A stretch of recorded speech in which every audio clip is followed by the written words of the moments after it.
backwoods. Born in the backwoods. Raised by a bear. Raised by a bear. Got cast iron nuts. Got cast iron nuts. And 2 coats of hair. And 2 coats of hair. Got a stainless steel dick. Got a stainless steel dick. Yeah, it's a mean prick. Yeah, mean prick. I'm a mean motherfucker. I'm a mean motherfucker. Who don't take no shit. I don't take no shit. Originally, I thought when you were like, hey, come do a podcast, I thought I was going to come in with like a laptop, and like I'd have a little mic or something, but I walked in and like there's a bunch of cool stuff everywhere. Like it looks good in here, dude. I like it. It's a good. I'm genuinely glad to hear that, man. I have been like in my own head on, oh, well, this show has this and that show has that. And like, I don't want to, I mean, the red curtains, I didn't even mean to get red curtains and fucking, but when I'm thinking of a nice podcast where people actually want to hear what you're saying, like I'm thinking of Sean Ryan show, Joe Rogan, Tim Pool. I don't know if you have any particular things you listen to. Mostly Joe Rogan. Yeah. It's kind of like a go-to. Right. So and I do like political podcasts, like kind of Matt Walsh, Ben Shapiro, those types of guys too. They're the best. And seriously, you should, if you like those and you like good debates, honestly, look at the Jubilee show I was telling you about. Not just because I was on my own episode, but after looking in the comments, everybody that was talking shit was like, "Oh, the guy in the tan shirt actually sounded like he wasn't like an idiot." Mm-hmm. So, but they're amazing because they have a moderator on a lot of the earlier ones, and it's perfect because a lot of the people that are coming in from different sides, different political views and stuff like that are always I need to make my argument right now, and I got to die on this hill about this one thing you just brought up, and it's like, come on, like be a real person, don't just say like a talking point and shit like that. So like it makes it hard to do those videos, and you really got to rely on the moderator, So it's definitely worth watching. Absolutely, at least a couple of them. Not all. I will definitely go watch the one that you were starred in. I'll watch that on the way home. So, no, perfect. So, what? When did you join? Where are you from? Yeah, all sorts of stuff. So, I guess my life story summarized. I grew up in California. I was played football pretty much my whole childhood. I was pretty good at football. Wasn't really good in the classroom though. You're not alone. Yeah. But my dad he was in the Army for 5 years and in the Air Force for 15. He was deployed a lot while he was in Iraq quite a bit of my childhood. And I think I just watching him, that's all I wanted to do was be in the Army. So when I turned 17, I was like, I'm joining the Army, and I went to a recruiting office, and I wanted to do. They could have gotten me the Ranger contract, where you go as infantry, then you go to airborne, then you go to RASP and that type of stuff. And then I want to go to a Ranger base. Right. And then and that's I was like, yeah, I want to do this, but I couldn't leave for 9 months, and the recruiter could tell that I just wanted to leave. Right. Get me out of here. Yeah. So he looks at me and he's like, dude, you want to leave in 10 days? And before I even knew what MOS it was, he was like 10 days. And I was like, yeah, I want to leave in 10 days. And he was like, all right, you can be a scout then. So that was a 19 Delta, right? Did he get your Ranger school? No, I didn't get anything. But what they did to me, dude, is in the recruiting office is they sat down and they were showing me like dudes riding dirt bikes in Afghanistan, and they got like ghillie suits on and snipers, and I'm just like, yeah, I want to go do that. Fuck yeah, that's sick. They got Sean Connery doing the voiceover. Right, dude. God. And I was sold. So I did that and left, and I did get to leave in 10 days. But the Army was like, I don't know. I grew up as an only child. I was a little socially awkward. I was good at football, but I was just, had a rough time talking to people, and the Army just like, it was just home, it gave me a group of friends, and all we did is just drink and lift weights, you know what I mean? Like it was paradise, like I didn't have to worry about bills. I lived in the barracks, so all my money went to hookers in Korea and Was that your first food. duty station? Yeah. It was, Oh God. I got sent to Korea at like 18 years old. First time having a paycheck, no drinking age. They're like, God, it was that was quite the experience. How long did it take before your battle buddies introduced you to Juicy Girls? Oh, I think that was the first weekend I was there.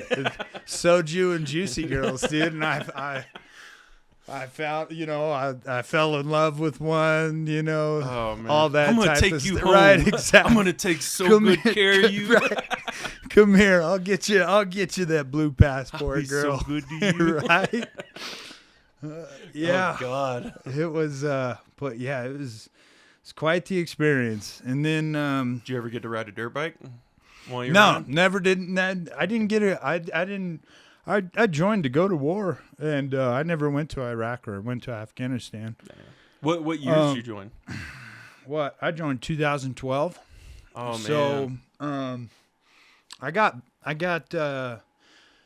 So, I got back from Korea, and I actually got sent to, our job was doing ABLIC, so that's like the armor, course for officers.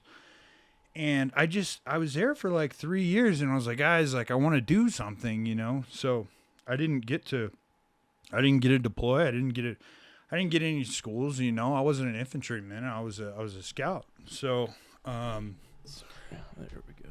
that better. Yeah, you're good. I just want to make sure it can hear you. So go ahead. Sorry.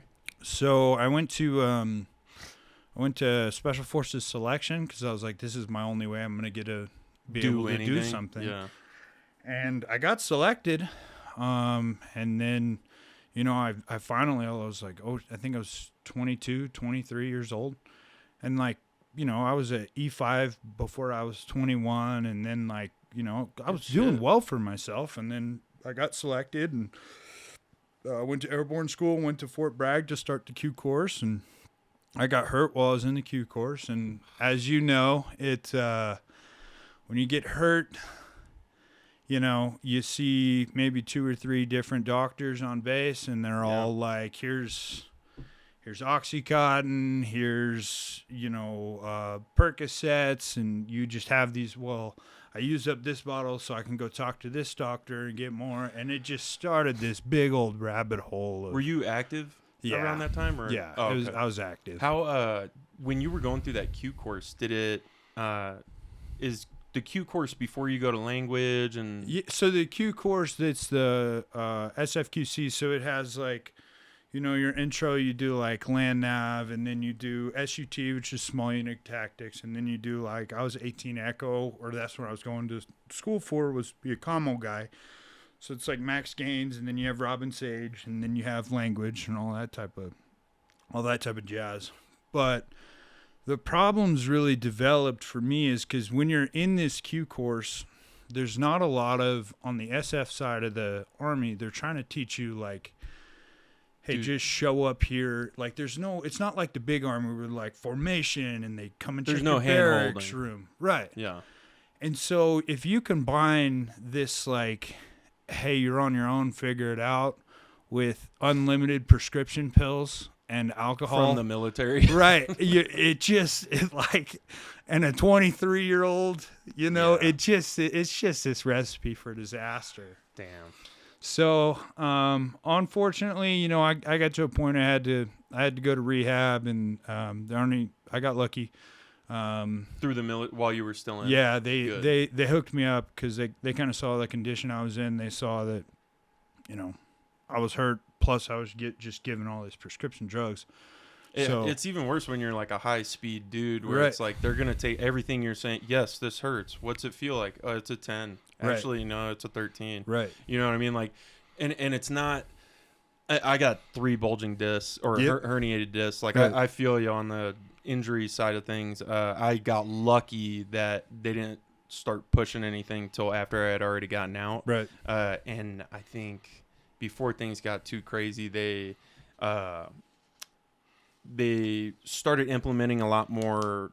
This is when all the pain med stuff really started coming to light, Right. documentary wise, stuff like that. Right. So I got really lucky. My wife at the time, she had broken her neck and her back, and then found kratom. I don't know if you've ever heard of that. Yeah.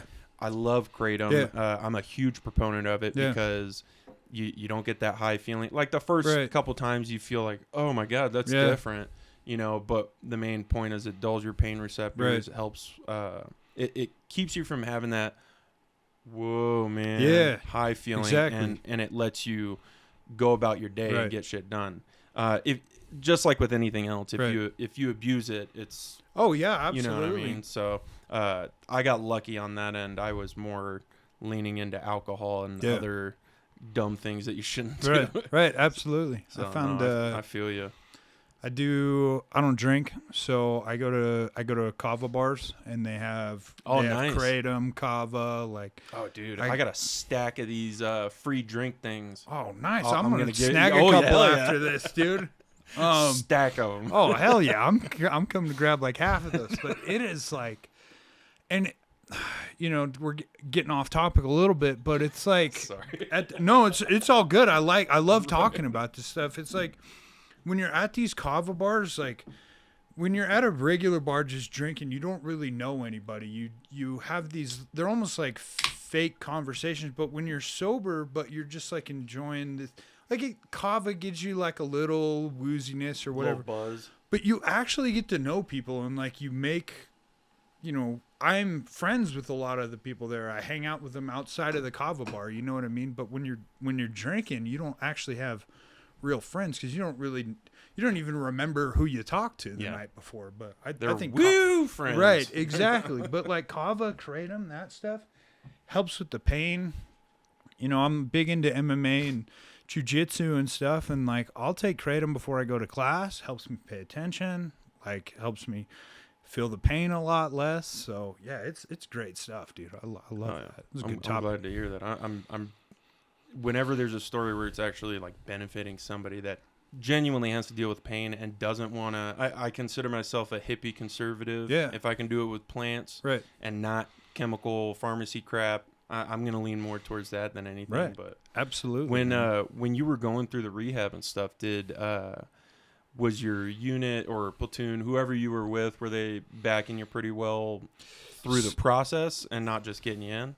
So I got lucky, man, because you hear a lot of these horror stories kind of coming from like the big army perspective of like, oh yeah, this guy's a dirtbag, we need to send him to rehab, get him out of the army. And like I wasn't SF. But you know, all my cadre, the people that were in charge of me, they're SF guys, and like most of those guys, whenever you talk to them, they're just like the coolest dudes you've ever met, and like they genuinely cared about my well-being. They're like, bro, like, are you okay? Is there anything you need? You know, you got your plane tickets here. When you come back, hey, you know, we making sure nobody's going through your barracks room, like all this type of stuff. Like they were super cool with me, you know. Like I got really lucky to see a lot of my friends that got out on kind of rougher terms, and it's just like I'm glad that didn't happen to me. I got lucky. So, but yeah, I'm glad to hear that, man. And rehab was good. It really kind of gave me some tools that set me up for success. And then I got back, and they gave me an honorable discharge. You know, I did get in a little bit of trouble while I was on my pill binge. But they said, hey, look, man, you know, my commander told me, he's like, look, like you were on the right track, you know, and if you wouldn't have gotten hurt, you would have been okay. But it happens. You're a good guy. Here's your honorable discharge. Like, go do good things in the world. That's what he told me. This is your get out of jail free card. You got really lucky. Right. Exactly. Dude, I look back at it and I'm like, I was dumb. You know, I made some really dumb decisions and people were looking out for me. And like, I'm very grateful I got lucky. A lot of veterans, they don't have that. You know, they would have gotten in trouble. They got dishonorable discharges, and there goes your VA claim, even though they went to war. You know, stuff like that. So There goes your ability to own a firearm. Right. Like it's just like getting a felony. Right. Like, and a lot of people don't realize that. They think, oh, it's just Army BS. Like, Right. who cares? Right. It's like, nah, dude, this is gonna follow you Right. for a while. And that, dude, that's a blessing. Oh, And yeah. I've gotten in trouble for a lot of dumb shit, and it's like a quarter what it could have been. Right. And looking back on it now, it's like, oh man, that was such a blessing. I think a lot of it has to do. Most of the people that I've met that have also joined, I joined when I was 17 because I had to wait until I was Right. 17. I was emancipated, and it like I think a lot of people that join at that age, they're going through the military, basic, all that, Right. thinking this is what is okay. Right. These things that I'm seeing that people aren't getting in trouble for, Right. are like, Right. well, I know I could do that and get away with it. Right. And like, it's like you have a different outlook on what real world is. Yes. Because all you've known is the military. Right. And like, oh, well, if I get in trouble, all I got to deal with is fucking Right. staff Right. sergeant, what's it? So-and-so. Right. You know, so I think that kind of sets a lot of people up for failure, joining that early. Right. And then being surrounded by people that might not be the best influence. Right. So like I wouldn't say like we should change the age, but Right. like there should definitely be more, luckily there's more leniency for people that Right. understand that. Right. But I mean, shit, dude, like you got real lucky Oh, being yeah. around. I got real lucky, you know, just being Right. around the right people at the right time. And, you know, like fucking the one thing I've been able to compare, soft guys to is jujitsu guys. Yeah. It's Yeah. such a laid back, you know, oh dude, that's crazy, man. Right. Okay. And, you know, in the back of their head, you know, there's like a million Right. gears turning Right. of like, is this guy bullshitting me? Is this Right. guy a fucking shitbag? And, Right. You know, but no matter what, the face of it is still like, hey, I want to hear what you're going through, Right. kind of thing. And I don't know. I love that kind of vibe, and I Right. do my best to surround myself with those kinds of Right. people. Absolutely. So man. it's good that they were looking out for Right. you, dude. What'd you do when you got out?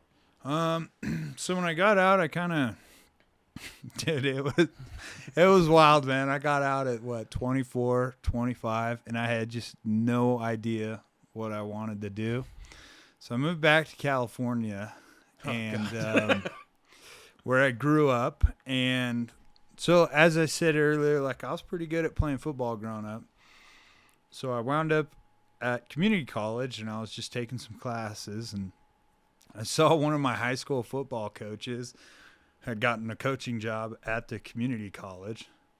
And he was like, "Hey dude, like you want to come play football?" And I'm like, "Well, I'm an old man now, you know, I'm 25. I'm 24, 25. All these kids are 18, 19." There's a difference between military 24, 25. Right, and- exactly. And you know, like Look at what the Army's done to me. right, dude. And I was like, all right, sure, we'll come play. And dude, like, so one of the guys that I was really good friends with in high school, on the football team, he had gone to Dickinson State University, which is a university in North Dakota. It's an NAIA division, so it's not this big deal. But he saw through like social media that I was playing football at community college. He talked to his football coaches, and they were like, "Dude, get this guy out here." So before me even like playing it down at community college, they're like, "Hey, come play football at Dickinson State University in North Dakota." And I was shit. like, all right. Like I didn't really have any plans in life, so I was like, all right, sure, we'll go do it. Unfortunately, the drinking was bad. I didn't have in the Army, like, you have some type of accountability, even though I was Each in the Q morning. course. Right. Yeah. Like, but it just got freaking out of control, man. And I even feel bad to this day. The coaches, like, they brought me in the office. They're like, dude, we don't want you, bro. Like, you got to. I was showing up to practice just smelling like cigarettes and booze. You know, just looking the way I do now, you know, just tattooed, and they're just reeking like a brewery. And they're like, who is this guy, dude? Like, why is he just drunk 24/7, you know? Oh, God. And, just beating yourself up. Then. Yeah, dude, it was rough. It was pretty low point. So then I had the wonderful idea. I was like, you know what? I'm gonna go join the French Foreign Legion. So I had gotten a tattoo on my face. It was a little crosshairs right here. Well, you can't see it. No, I got it removed. So they told me they didn't want me at school anymore. So I texted my dad. I was like, "Hey, Dad, I'm gonna go join the French Foreign Legion." And I bought you gotta. No, you're good. You're good. And then so I dropped all my stuff off at my dad's. Bought a plane ticket to France. Went to, dude, it was the wild. Fucking balls, dude. You know, I'm going to France. Did you speak French at all? No, dude.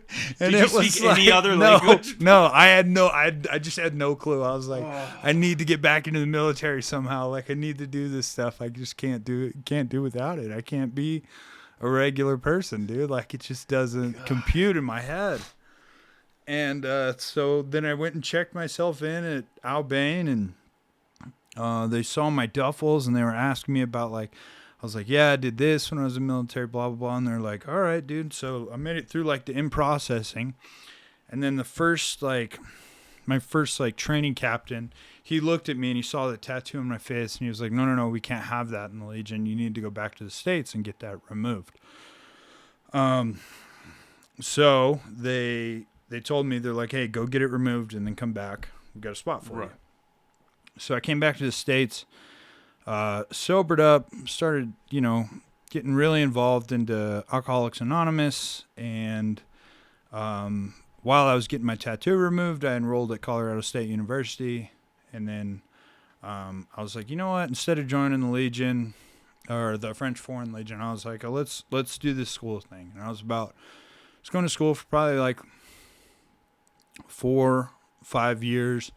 And then I got into boxing and MMA, and I started competing, and it gave me that discipline that I needed. I had to watch my diet and structure. Right, exactly. There's people yelling at me again. Consistently people there I think that's the best thing to have around people when you're going through sobriety. Right, absolutely. That's my family is all in the sobriety sphere. My mom's at like 25 years sober. Holy crap, good for her. I think, and my stepdad, he's 30 something years clean sober, and they're just he's in a motorcycle club, sober riding club, and so is my mom, and that's just nonstop consistency. Right. They're always doing something, and I think no matter what, people aren't going to want to get help unless they hit that point. Right. They get either to the bottom of the pit, or you're not going to want help until you want help. Right. And I can't make you get clean and sober. Right. Kind of thing. So I think if I'm ever giving anybody advice on the best path to put yourself on, is find something you like doing. Right. Where it's people that genuinely care about you. Right. Absolutely. That's badass. You found that. How long were you in the French Foreign Legion processing stuff? I was there for about probably 2-3 months. Oh damn, that's pretty. It's like I've gotten to watch some documentaries about it. Dude, it's like it's the same thing the Army sold me on. I think I would have learned my lesson.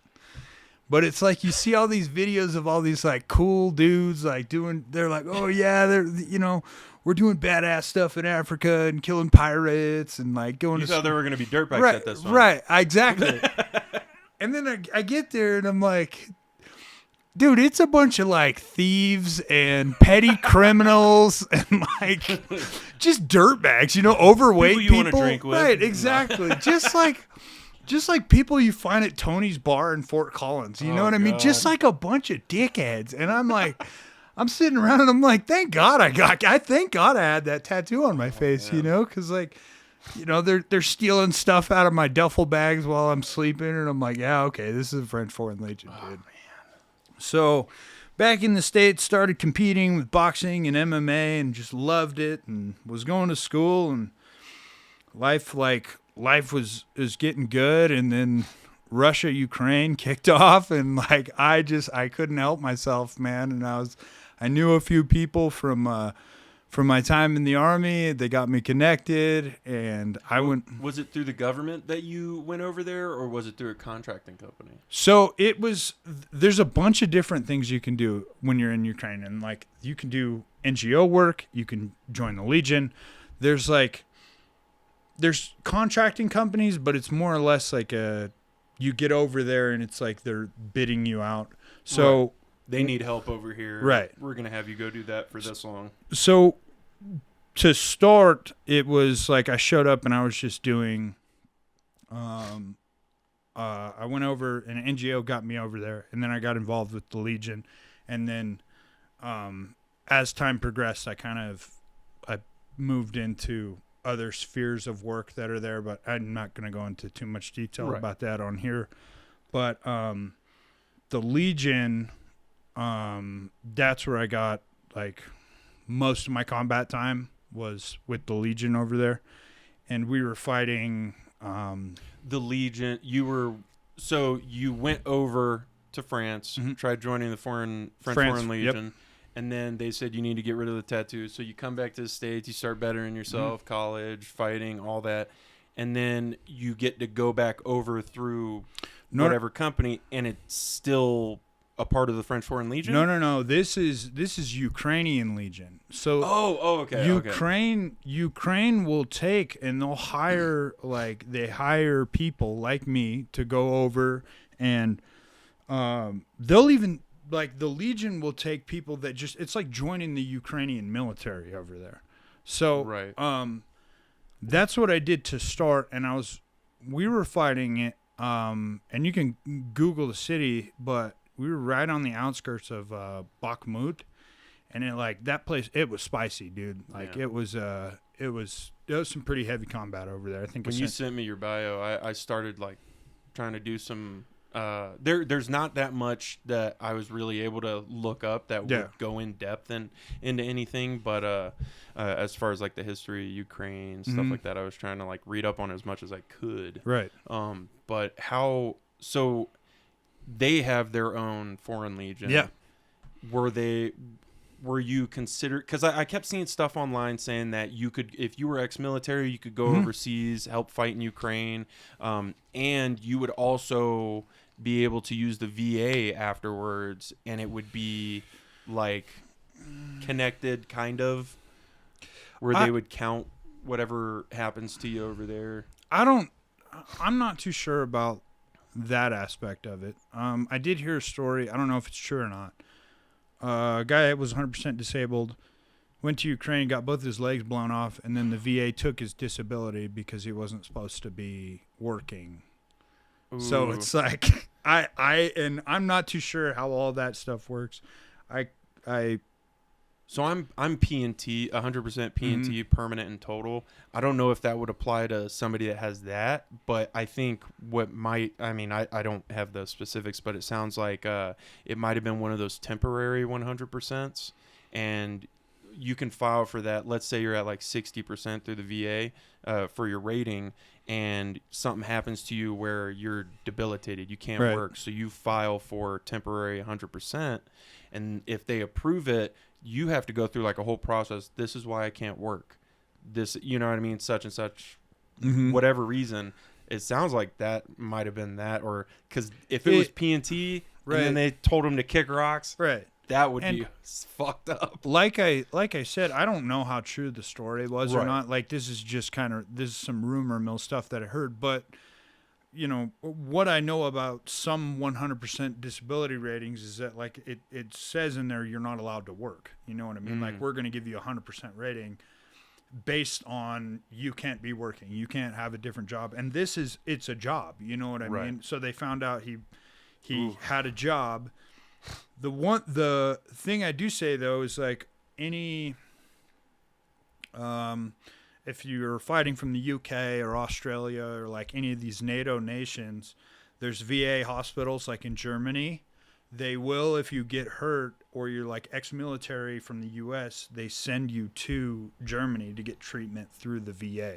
Oh, nice. So they'll send you to a VA hospital, instead of like, and Ukrainians are great. They're doing the best they can with what they have. But if I got my leg blown off, I would much rather be at a facility in Germany than a Ukrainian facility where it might get a rocket dumped on it tomorrow. You know what I mean?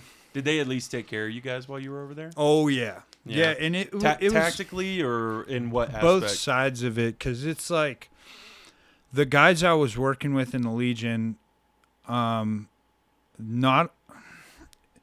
it's like a hierarchy in the Legion as well. In the Ukrainian Legion, they have the squad I was working with, we could vet. So like dudes that wanted to come from NATO nations or NATO countries or whatever, they had to have some type of like SOF experience, or they had to be like a Marine infantryman, something Force like, recon, right. something. So we had the ability to vet people. Like we could say, hey, we want that guy, or no, we don't want that guy, or whatever. So like our team, we had a couple Marine Corps dudes that were infantry guys, and they were savages. We had 2 SEALs that were on our team, like two guys that were prior SEALs, and then they came. These guys show up and they're like, yeah, we're SEALs and we've been SEALs for years, but we don't have any combat deployments. Like we got out and we wanted to get some, and we're like, well, come on over, dude. Yeah, Oh man, dude, I think that's like so many military guys, especially when you join young and why you want to join. I want to be a GI Joe American, like, and fighting for your country as like a warrior mindset is I think a lot of young Americans want that. And if you don't get that after you sign your life away and you still don't get that, hell yeah, let's get some, like that's all you're going to be looking for. Dude, and it's like, for me personally, like this is what I want to do with my life, like I'm looking at, like Constellus after I got one more semester left of school, or I'm looking at Constellus, or there's what's that? Work in Africa. It's like it used to be a triple canopy, Blackwater, nice. Like companies like that, like I got a couple buddies that work with them. Right.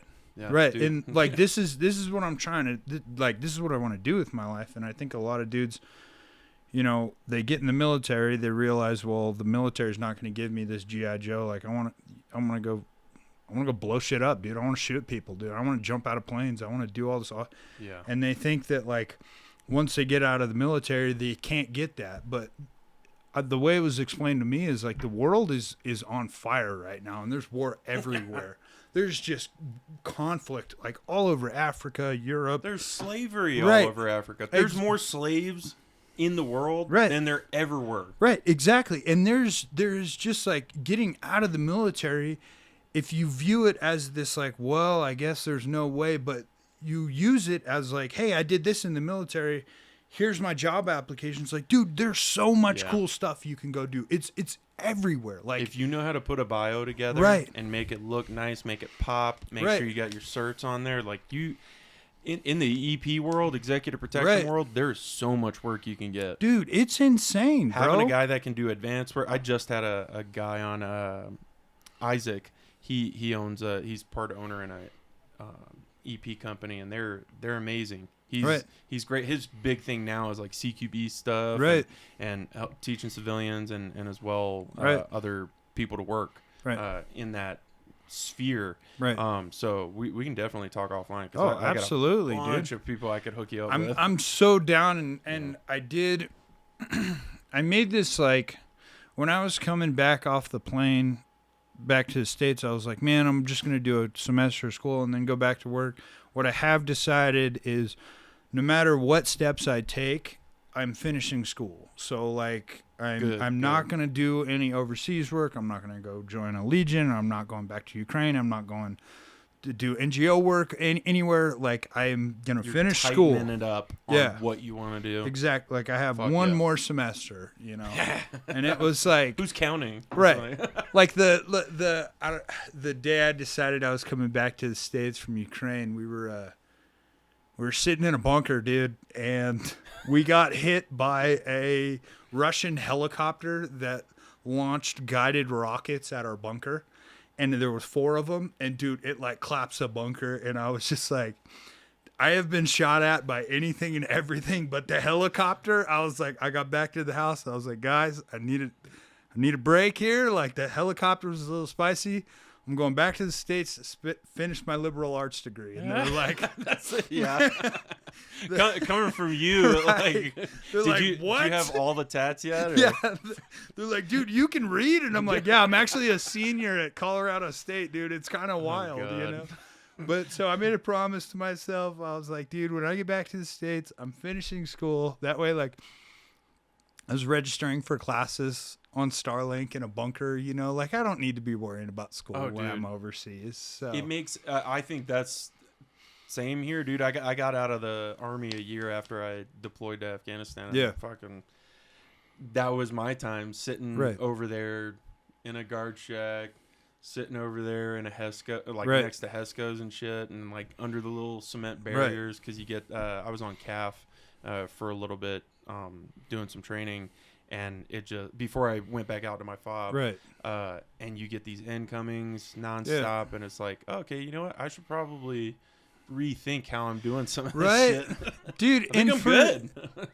I think this is kind of what I gathered from it. Like, did you kind of, when you're in war, you realize like war's not what you think it is? Yeah. Like we watch all these like Saving Private Ryan and Band of Brothers, and like you watch all, and you're like, dude, I'm gonna be out there running and gunning, and then like you realize that war is just like a lot of sitting around, and like there's fucking mortars and drones, bro. Like you just sit there and Dude, like just get dunked on. how all day, terrifying every day. was that? Bro. That is watching the videos. I get anxious and I start like getting fucking angry just because and it's in every aspect, Right. whether it's Ukrainians getting hit or Russians getting hit, Right. Like, because I'm just sitting there. You see the videos where the guy's like, "Please Right. don't," and it's like, dude, I would rather a man come up to me with a knife, Right. and we like knife it out, Right. opposed to some fucking nerd, Right. hitting me with a drone, like.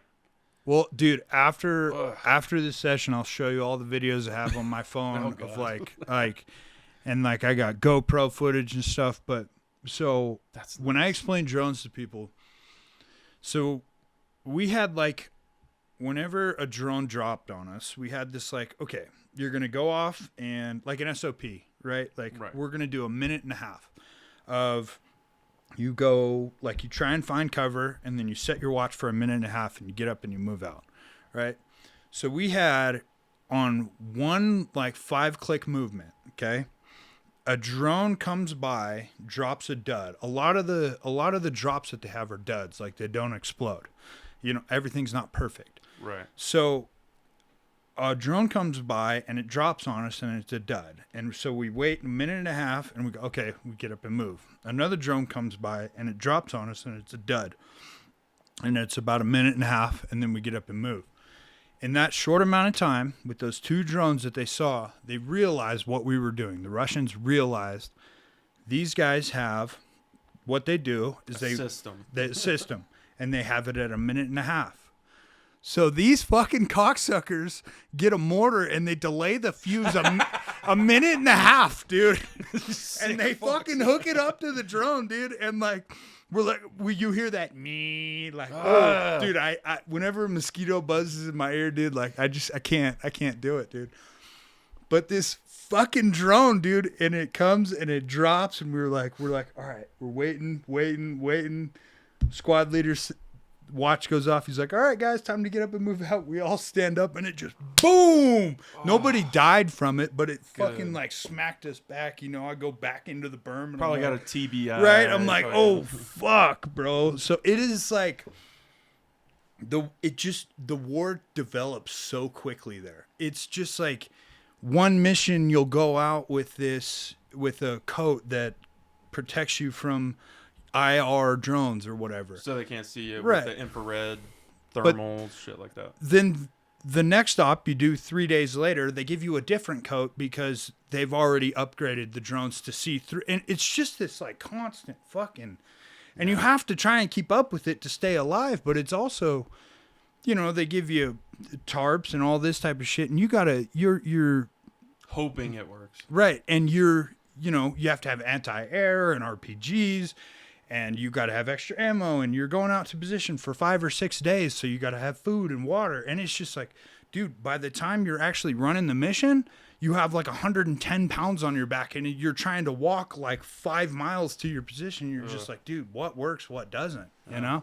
And what's going to kill me after I get home? Right, Physically, exactly. And like the times where you're like, dude, I can't fucking take a... Sorry, I want to No, you're good, bro. Because you're this is fucking gold. Dude, Like, it's just like... and the times you're like, well, dude, I really don't want to walk out with any anti-air because the likelihood of getting hit by a chopper or a jet is very low. oh, And then so you go out to the bunker and then you get hit by a fucking helicopter and you're like, bro, come on, man. did they give you guys shotguns to shoot them down like skeet They shooting? did, or but something? our team, we never took them. You know No. what I mean? Like, it sucks to say, dude, but like, pretty much the way we did things is like, just hope, bro, you know? Like, because you can bring a shotgun out there, but you got to think you bring the shotgun out there, there's extra shells. There's mud everywhere. Your shotgun's going to get dirty. Sometimes it works. We had a drone jammer gun, and it looks like something out of Halo. You know what I mean? Like Yeah. it's like this big, and it's this big fucking box thing. And like the first mission, I took it out. I got this on my GoPro too. Is I walk out of the bunker and I trip, and it fucking goes right into and just snaps in half. You know what I mean? So it's like this 20 pounds of just useless equipment now, and it's just. And you can't leave it there. Right, exactly, dude. It's a shit show out there, bro. It's trying to figure it all of it out is you got to try and stay one step ahead, but you also got to try and stay light enough to live, you know? Damn, dude. What about CQB stuff? Did you guys end up having did you have to deal with any of that or? So we didn't have to deal with any CQB. But more or less it's not. NATO teaches CQB. You get all the Gucci fucking, like, we trained CQB. We were never in like a strictly CQB situation because you can just, that's what RPGs are for, you know? Like it's not like the NATO, In Russia, we right, don't do dude. CQB. It's not like the NATO standards of like, okay, we're going to pie this corner. And like, it's good to know all that. Like, yeah, we're going to pie this corner. We were like, okay, we're going to throw a frag in this corner and then send an RPG in that room and then run away and then see what happens and then just keep punching rockets in there. You know, like there's no hostages you have to look out for. Is there anybody in there still? Right, right. If you hear somebody yelling like, yeah, just throw another frag in there, you know, like it's... This is what I'm imagining. Some Russian John Wick dude running into a building.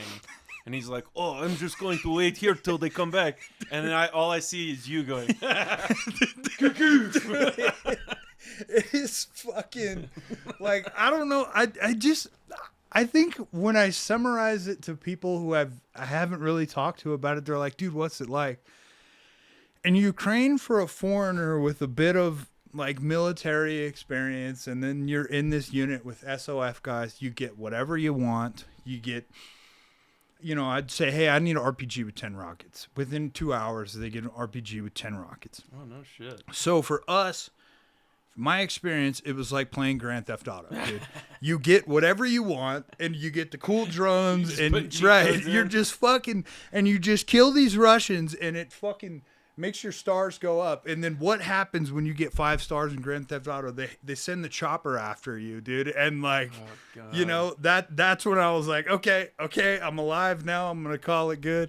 And I was still, I went to a couple places after that, but I wasn't involved in any heavy combat after that. But what time frame was this? Was it before the election or? yes, so this was, yeah, Sorry, man. this was January. What month is before November? September. So this is November, like October. September to May, June, July-ish of last year. Oh, of last year. Gotcha. So, right. Yeah. So before the election.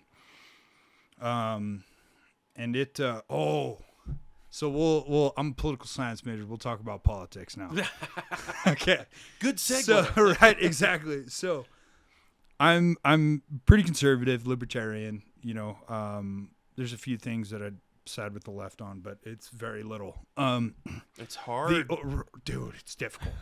But the only time I've ever liked a Democrat, I was there when we got that $40 billion aid package. Mm.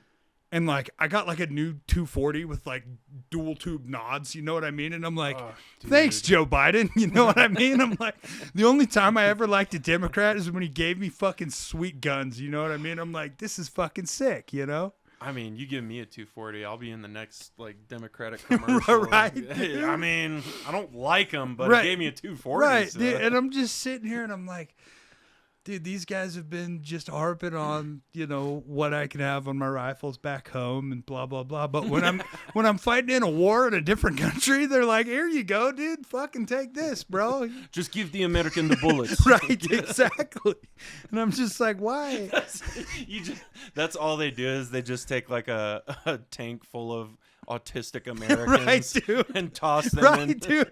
That's pretty much how you. They got it. That's how Ukrainians like view these like dudes like me. Like, with you look like what a Ukrainian would describe to me an American over there looks like. Right. They just like, dude, these guys are clinically insane and they have severe autism, but they know how to use a gun and they know, like, here you go, dude. Like, here, fucking take it. Like, go kill these guys, God. And it's just like, we're all out, dude. It's like Lord of the Flies, bro. Like, man, we're like, yeah, dude.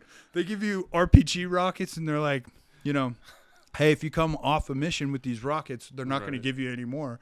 So on the last day, you're like, fuck that guy's house, dude. Bye, piggy. Right, dude? Hey, what happens if we shoot this off, a fucking piece of cardboard or whatever, like you just the dumbest shit ever. Just like Can shooting I bounce plates. the grenade off the ceiling? Dude, you're like, oh man, I don't really like these plates. I want new plates. Let's set them up and see if they would actually work. Just like. Did you ever find any equipment that you hear over here in the States is like the best equipment ever, and then you guys have it over there and you're actively using it, and you're like, this is shit? So I think one of the things I wanted to talk about on here is I go through like YouTube videos or Instagram reels, and like I read the comments on a lot of this combat footage, and you see these like, quarterback keyboard warriors that are like, oh, dude, he should have the Holosun this with the EOTech, right? Like he needs to be pieing that corner and not, because like a lot of the combat footage you see, it's fucking Ukrainians going like this, and that's how it works. That's how you stay alive, And like what works for us, like I did cheap and simple. Because if it works, that's better than it not. Because you can have your fucking, $1,500 EOTech setup, but if you get mud on it, if you get mud in there, it doesn't fucking work. I used a SIG red dot, and I legitimately taped on my AK. I just taped a fucking flashlight to the end of it, and it worked. You know what I mean? But if you have all these like extra wires hanging off, that's just Keep like it simple, stupid. Right, dude, and like you are most of the time. These guys don't understand. Like these dudes are fucking caked in mud. There's mud everywhere, and when you're out in the trenches, dude, you're there for 4 or 5 days with no fucking sleep, and then you get a call, hey, Russians are pushing your trenches. Like you're just dog tired, nothing to eat, covered in mud. And, of course you're gonna fucking be like this. And as long as your equipment works, we went with stupid, simple, cheap, because a lot of the times you have to replace the gear as well when it's so muddy. Or you have to get out of that area immediately, and like you don't want to leave shit, but exactly. Watching dude. that video of you going, all right, we're out here, and then boom! I was like, oh shit. So can I tell you about that real quick? Go. Okay, dude. So I'm that was my first op in Ukraine. Okay, and Oh, God. That's a I way don't to set it right, off. dude. I don't know what to expect. I have we're in the track vehicle out because they bring the track up to about 5 miles away from where you're gonna be. Right. And so I'm with these. I'd been with these guys about 2-3 weeks. You know, kind of training up, getting to know them. And they're like, "Okay, Sledge, you're gonna go on your first mission out here." And they tell us in the op order, they're like, "Hey, we have to bring a new Mark 19 out to position because that's what we were using." Oh. And so like, this is just dumbass me, you know. I'm like, all right, guys, I'm gonna carry it on my back out to position. And they're like, "What?" And I was like, "No, I'm here to prove myself. Like, look at me, dude. I'm Sledge, dude. Here we go." My name's Sledge. Right. I pick things up, I put them down. Exactly. I was like, "Here's my chance, dude. I get to prove myself." And so, like, we make this makeshift backpack, dude. And I've got, you know what Mark 19 is, Yeah. right? Oh, yeah. It's an When automatic. you said it, I was like, "You're Right. gonna carry that, dude?" Dude, on my back, dude. And I have it in this makeshift backpack, dude. And it was, Was the barrel and everything? yeah. Well, it was on. The barrel Everything- was sticking out. I didn't Oh, have a man. tripod with it. We were going to use the tripod Oh, that thank was already out there. Psycho. So this is what? How far did you make it? This is about end of December. Okay. Of And- last year. Yes, Gotcha. and it's caked in mud. It's negative 10 degrees, and so the track pulls up, and you see the green light, and the ramp drops, and you're just like, all right, here we go, and then so within 30 seconds of stepping off the track, there's an AGS gunner. Which AGS is like the Russian version of the Mark 19. It's just a little bit smaller. And you can see his rounds, they start to land probably about 150 meters off. And we're like, all right. Well, the two guys I was with, they were like, "Oh, it's fine. No big deal." I'm like, oh, fuck. And so we're trudging along to position. And then he brings his shot group in a little bit closer. It's about 100 meters away. And I was like, oh, fuck, that was closer. And they're like, "Oh, it's fine. It's no big deal. Like, just keep going. And so we keep going. And then there's another grouping that's like 50 meters away. And the guy that was in the front, he was like, "Okay, this guy's zeroing on us, and you know what he's doing. All he's doing is he's lowering that little lever so he can bring it up and walk the rounds into you." And it's weird when you think about it in your own head because you're like, I know exactly what that guy is doing to try and kill me right now. Yeah. He wants to kill me, and he's lowering, and it's just like, it's eerie, dude. Click, click. Right. It's Click, click. eerie, and there's there's a drone saying, "Hey, you need to walk it in, and you're going through all this shit in your head, and you're like, fuck, dude, this guy's trying to kill me right now, and I know exactly what he's doing." But anyways, the guy that was in the front, he was like, "All right, rounds are starting to get a little closer. We need to start to fucking hustle up." So I'm jogging. I've got a full kit on, okay, and I have a helmet. I got an AK, and I got my battle belt, all my shit, and I got a backpack with a Mark 19 on it, and I'm just like, oh fuck. And then he says we need to jog, so we start jogging, and I trip, dude.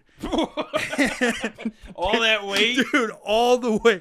And I trip, and I don't know how I did it, but I wind up on my back, right? And there is no quick release on this backpack, dude.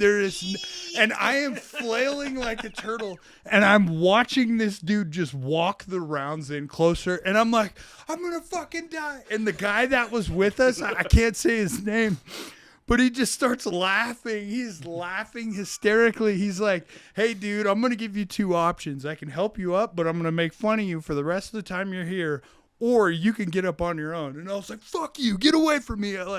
I'll get up myself. And then the rounds were probably like 10 to 15 meters away. And I was like, help me up. And then he comes over and he helps me up.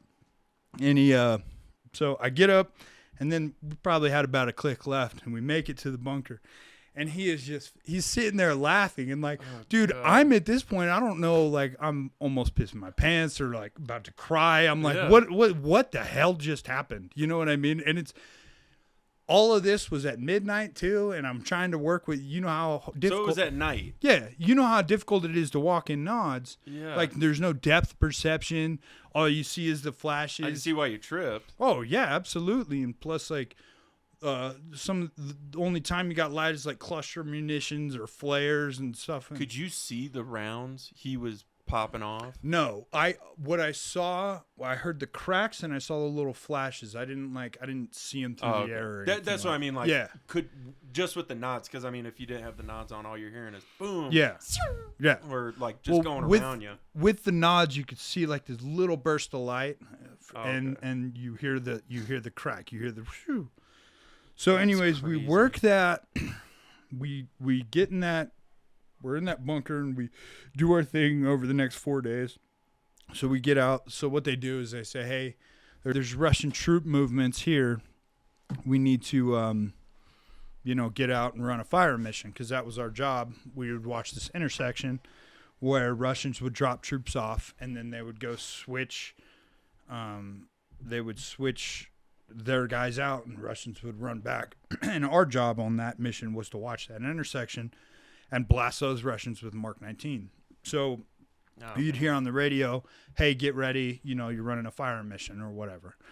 And so we did that for about 4 days. And on that video I sent you on the last day, I was like, guys, I was an MMA fighter, right? So I was like, guys, I want a cool video of me. I'm in Bakhmut. Like, this is the best place to do a cool right, video. Exactly. And Bakhmut, since the start of the war, that city's had 100,000 casualties, and the average life expectancy of a person there is 4 hours. And so I was like, dude, I want a video of me shadow boxing in Bakhmut, right? So I was like, you got to take this video. And he told me, he's like, dude, I don't think that's a good idea. I was like, shut up, dude. Like, I don't know how long. Like, I may not be here again. I want a cool video, dude. This is gonna be a cool video or an awesome video. And so I step out of the bunker, and he goes, okay, go. And then I go, all right, guys, I'm here. And that was the HES gunner who saw me, and you heard it. It just goes, shoo, like that, and you heard the whips, and I go, oh, fuck. And I felt like the wind from it. You know what I mean? I'm like, oh, my God. The velocity. Right, dude. Because it's a Mark 10, like, I don't think people understand how powerful just a 50 cal is. Right. Like, right. If a round of a 50 cal is like a foot from your head, it'll like damage your hearing for the rest of your life. It'll rip your arm off if it's like it. Right. If it just hit, if you have your hand out, just a 50 cal, not a Mark 19, but just a 50 cal. If your hand's out there and they just hit your palm of your hand, it's gonna rip most of your arm off. Right. Exactly. That's fucking nuts. That's nuts. It's wild, dude, and like, it's weird from a like Western perspective where like, you're training in the army to go fucking shoot these dudes with 50 cals and stuff, and then like you're fighting in Ukraine and they're shooting at you with the same shit that you're using against them. Were they moving their lines up at all, or were they kind of staying put and only advancing if they were? I'm just curious, Ukraine, Russia wise. So, well, let me finish the op story, then we'll get into that. For it. So one more cool thing about this op is, so we got that video, and then that night, because you want to move at night. It's harder to hit, like it sucks. It's a lot harder to move, but you're a lot harder to hit. So I'm so tired. We are just exhausted. You know what I mean? We've been out there for 5 days. Very little sleep. They know where you're at. There's just drone dropping, mortars, tanks, SPGs. Like, you just fucking get hit with it all, And so we're walking back, and we're about a click away from the track vehicle, and you don't want to wait right where the track vehicle picks you up. So we're sitting there, and like, I thought it was a piece of trash, dude. And I kick it, and I just hear this tink, tink, tink. And my homie that was with me, he's like, what was that? And I was like, it's just some trash. So he lifts his nods up, and he turns his red headlamp on, and like, it was an AT mine, dude. And like, he looks at me, and he was like, Sledge. And I was like, what? And he's like, dude, now those take like 1,000 pounds of pressure to fucking pop off. I was gonna say, can you explain to the people like what that is and the significance of it? Right, dude. So Jesus. AT mine, it's like we just got done with Thanksgiving, so I'm sure you've all had pies. It's about the size of a pie, dude, and it's like it's meant for if a tank rolls across it, it like blows the tracks off of it. Yeah. So, and it's pressure activated, and I kicked it, and I was just like, AT, anti-tank right, mine. dude. If that would have gone off, like I would have been in a million pieces. You'd be a different person. Right, absolutely. Absolutely, dude. In a bunch of different ways. Right. Physically speak. Jesus, dude. So what happened after you kicked it? So after I kicked it, he was like, dude, you just kicked an AT mine. And I was like, well, okay. And he's like, how about we don't kick trash anymore, And then there was another op where I kicked like a toe popper mine, which that I got lucky with that, but it was a toe pop. So Basically like like a it shotgun should have gone off, but it didn't, Jeez, dude. So yeah, then we get in the track and load up, and like that was the mission. Came back and get Was our this few days before off. or after the helicopter? This was way before. Way before. Like the helicopter was probably 4, 5, 6 months later. Can I use the restroom real quick? Yeah, no, go for it, dude. Sweet. I gotta pee. All right. So last thing we were talking about was you ending that mission where you're basically just egging on the Russians. Yeah. Saying, I'm out here and you crying. Dude, it's just like, and I have that video, and like I've shown my friends, and That like it was wild. And like it's kind of like the pinnacle. Like it's just life is short. You know what I mean? And it's just like it's funny, but it's also sometimes I'm like, dude, that guy almost took my head off so I could make like a TikTok video. You know what I mean? But are you able to show the video? Like if I added a clip in here? Mm-hmm. Oh, dude, hell yeah! Then let's watch there the video. is. I'll add it to the bottom. There is politically incorrect language at the end of the video. I'll cut out whatever we can't. So we're watching it on this, and they'll see it in a little box. Make sure the volume's all the way up because you got to hear it whiz by. Well, they won't hear it. They'll hear the video. Okay. Go. We out here. Yeah, there you go. Get some, fuck you. That is fucking hilarious. Jesus, man. It's some days I'm like, dude, fuck yeah, that's the coolest video ever. And then other days I'm like, bro, why was I so dumb? I had no kit on. I didn't have my weapon. I'm away from the bunker. Like, why did I do that? It's not just you. It's every American that's ever seen action movies. Right. Like I don't have a video of it. That'd be fucking sick. Right. I was changing out the cassettes on the Crow systems on top of the guard tower, and as I was doing that, I don't know if it was a mortar or what it was, but we got hit with something because we had a highway right there, and people would drive by and pop off shots all the time. All the time. So, but it was never anything really to worry about. Right. Yeah, dude, just that feeling. I'm standing up there pointing off to the side, dude. Like, it's my go-to thing. Exactly. I got like 20 pictures of it. Dude. But like, man, I feel like we're all just looking for dumb shit to do because, I mean, once you get that adrenaline hit, it's hard to keep it. Right. And like, I have such a hard time with adrenaline dumps. Yes. It could be the dumbest situation ever, and I'll have the same dump that I have if I'm about to fight somebody. Right. But I just got in an argument with somebody, or somebody started raising their voice, or it could just be something that I'm watching where I'm like, ooh, and like you get that feeling. Absolutely, dude. So it's I think if that was a drug, people would fucking eat it up. I don't know. How I think most people that have been to combat, no matter the severity, there's like when you get back when I got back to the team house that first night after my first combat mission, I was a combat vet after that, right? And I'm sitting around and you're shooting the shit with the boys and you're like, guys, look at this video, or this guy shot at me, or we shot at this guy. Like, there is nothing on planet Earth that will ever compare to that. Not drugs, not sex. It is just this for me, it was just this. I couldn't sleep for like 4 days. You know what I mean? I was just like, oh my fucking God, that was awesome. I want to do it more. I want to do it. It just like. And you're sharing it with people that were there. Right. And they have your back. Right. I think that's what everybody tries to encapsulate Right. in their time in the military. And I'm glad you were able to find it over there, dude. Right. That's fucking, no. And Go ahead, man. It just, and then they tell their stories, or, you're like, oh, that reminds me of this one time we did hit a mine and it blew up the Humvee, and like, you're still alive, and it just like, I fucking made it through that, like, it's so cool. And like, I've just gotten this, like, I'm doing this for the rest of my life. You know what I mean? However short my life may be because of me wanting to do this, like, I love it. And there's, it's like fighting, but even with fighting, there's a ref there and you have to stop after, or they're beating you up and like, somebody stops it. You're not in any real danger. Right.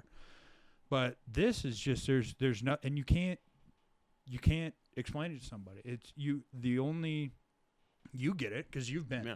You're not, well, right? jiu-jitsu, I think, is the closest thing to that, because you are putting, like, if me and you were rolling around on the mat and I choke you out, I'm not trying to kill you. Right. I could if I caught you in a position where you weren't paying attention. Right. There's that. It's that line of, I could do this to you, but I'm not, because we're teaching each other. We're working together. And I think that's how you get that kind of mentality from those groups of people that are just like, I know I could do whatever. Right. Right. But I'm not going, like, I think that's the only other place you can really find that, that feeling. Right. You still won't have the dude, and then I got shot at, and like, you know what I mean? Right. But it's as close as you can get to that. And I think that's why there's so many vets that entrench themselves in MMA, jiu-jitsu, stuff like that. I feel like there's two ways with it, like combat vets, like MMA, jiu-jitsu, or it's drugs and alcohol, you know what I mean? Because it's like, that's like, I'll be honest, like doing blow for a whole night, like that feels pretty good. That's almost like going to war. Like, that's pretty cool. But it's the coming down. Right. Exactly, dude. So I'm invincible. I could lift a car. Right. Yeah. What other stupid shit can I do right now? Right. Exactly, dude. And it's. Have you ever had situations like that before where you ever been shot at? Yeah. So funny enough, man, I told it to you in my bio. During that time, I was on the pills and all that type of stuff. I had gone home for leave, and this story I've told a handful of times to a handful of people because it never comes up in conversation, right? Me and my dad have talked about this. My dad was a cop and he was deployed. Like, my dad knows, my dad was on SWAT team. My dad was a hitter back in the day. He's goofy now, He wears like socks with sandals and stuff. But back in the day, he was. Those are the real killers. Right, exactly, dude. Jim Bob with a fanny pack. Right, exactly, dude. Hi, guys. right, exactly. Hey, how you doing? I played Warhammer last night, And I'm like, Dad, you used to kill people. Like, what are you doing? God. It's good that he's able to, hopefully, I hope that every combat vet, anybody that's ever actually seen stuff like that happen in their lives or deals with PTSD, can make that transition into that kind of guy. Right. That, I don't know what it is. For me, it's psychedelics that have helped me and people that I know make that transition. Right. And, it's hard to get out of that hole, especially if you put yourself in there. Absolutely. Because you got to put the shovel down. Right. Absolutely. No, that's fucking. Yeah, it's wild, dude. So what ended up happening? So it's I had gotten home, and it was December. I'd come home for Christmas leave, and I remember like certain phone calls that me and my dad had had, And so a little backstory, his name was William Corson, and he moved in the house that was across the street of like my childhood house and where my dad still lived. And his name was William Corson, and he was a trust fund baby, right? And he had just never worked a job, millionaire, had bought this home in cash. Oh, damn. And my dad would call me and he'd be like, yeah, this guy's in his underwear riding a Pee Wee Herman bike around the neighborhood. And I'm just like, I'm on the phone. I'm like, what? That's your neighbor? Like, we lived in a pretty nice, it was a nice neighborhood. And, right, dude. I remember he had went up to my dad's house, rung the doorbell, and because my dad would park his police cruiser out in front of the house. And, he had come up and asked my dad, he's like, why don't we have a gate at the start of the cul-de-sac? You know, Al-Qaeda's likely to invade and we need to stop them. And my dad, I remember he told me, and he's like, yeah, so I started setting a bunch of guns out around the house. Because my dad's a big gun guy, way bigger gun guy than I am. And I like guns, you know. But and that's saying a lot. Right, exactly. So I was like, well, okay. And then I didn't really think anything of it. And I had come home and, okay, dude, me and a childhood friend, we had hit the bar till like 2 a.m. And then we were up drinking at my house till like 5 a.m, dude. So I'm wasted, dude. I'm hammered. And it's 9 o'clock in the morning. And I hear me and my buddy were sleeping in the living room. And my dad comes into the living room and he goes, hey, did you guys hear a gunshot? And like, I'm still drunk, half asleep. And I'm like, what? No, go back to bed. Like, I'm hammered, Dad. It's okay. You know, like, go back to bed. And then we're sitting there again and I just hear boom. And I was like, oh, fuck, I heard it that time, Dad. And my dad was like, hey, there's a Glock under the little armrest in the couch. And I was like, hell yeah, dude. So I'm in my underwear and I got a Glock. And my dad's like, he peeked out the window. This dude was standing in the middle of the road with a shotgun in a residential area, and he was shooting in the air. And my dad was like, Jared, we got to get this guy. And I was like, oh, fuck, what is going on right now? You know, Jesus. I'm way too drunk for this. And of all times for it to happen. Right, dude. And so my dad, he takes the front door out, and I go out the garage. And I have this guy, and I'm sitting behind, like, the engine block of my dad's truck. And I've got him lined up, and, like, I can shoot him. And I just think in my head, and I'm like, dude, I am 3 sheets to the wind right now. Yeah. Drunk as fuck. You know, this guy hasn't shot at me. Right. Like, what has he done? He's shot in the air. Like, can I shoot this guy? How's this going to look on a court document? Right, dude. Yeah. Like, I'm hammered right now, you know? Like, if I shoot this guy, am I going to jail for the rest of my life? Yeah. Knowing what I know now, if I would have shot him, I would have been fine. So what had happened is his girlfriend was over, and his girlfriend broke up with him. He got a can of bear maced her out of the house. She ran across the street into a neighbor's house.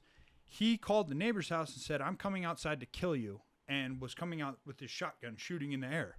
Right? I didn't know that. I didn't know any of this. Right. Here's what else I didn't know. Oh, God. Did he have his Pee-wee bike? This guy, so this dude is a meth addict, and he's violently mentally ill, and he's a millionaire. So the perfect combination. Right, dude. In his living room, dude, he has a cinder block fucking bunker, dude, built in his living room with little shoot holes. He's got an AK-47, an AR, an MP5. He's got body armor, a gas mask, a helmet. Is he wearing it all? Not at this point. Oh. But this is what he had in his little bunker, dude. He had like smoke grenades in there. I kind of like this guy. If I'm being honest, right? Like I'm just like, hey, on a. That's the guy you drop in Ukraine. You just give him a bag of dude. meth. And here you go, dude. Here's a big old bag of blow. Go find some Russians, dude. Go get Putin. Here's an RPG. You just pull the trigger. You know, twist it in. Pull the trigger. But so. He sees us outside, me and my dad, and runs back into his house. And I was like, oh, fuck. Like, okay, what's going on? So my dad, he gets on the horn. My dad's a cop. He gets on the horn with all his, like, SWAT buddies and stuff. And he was like, here's the M4.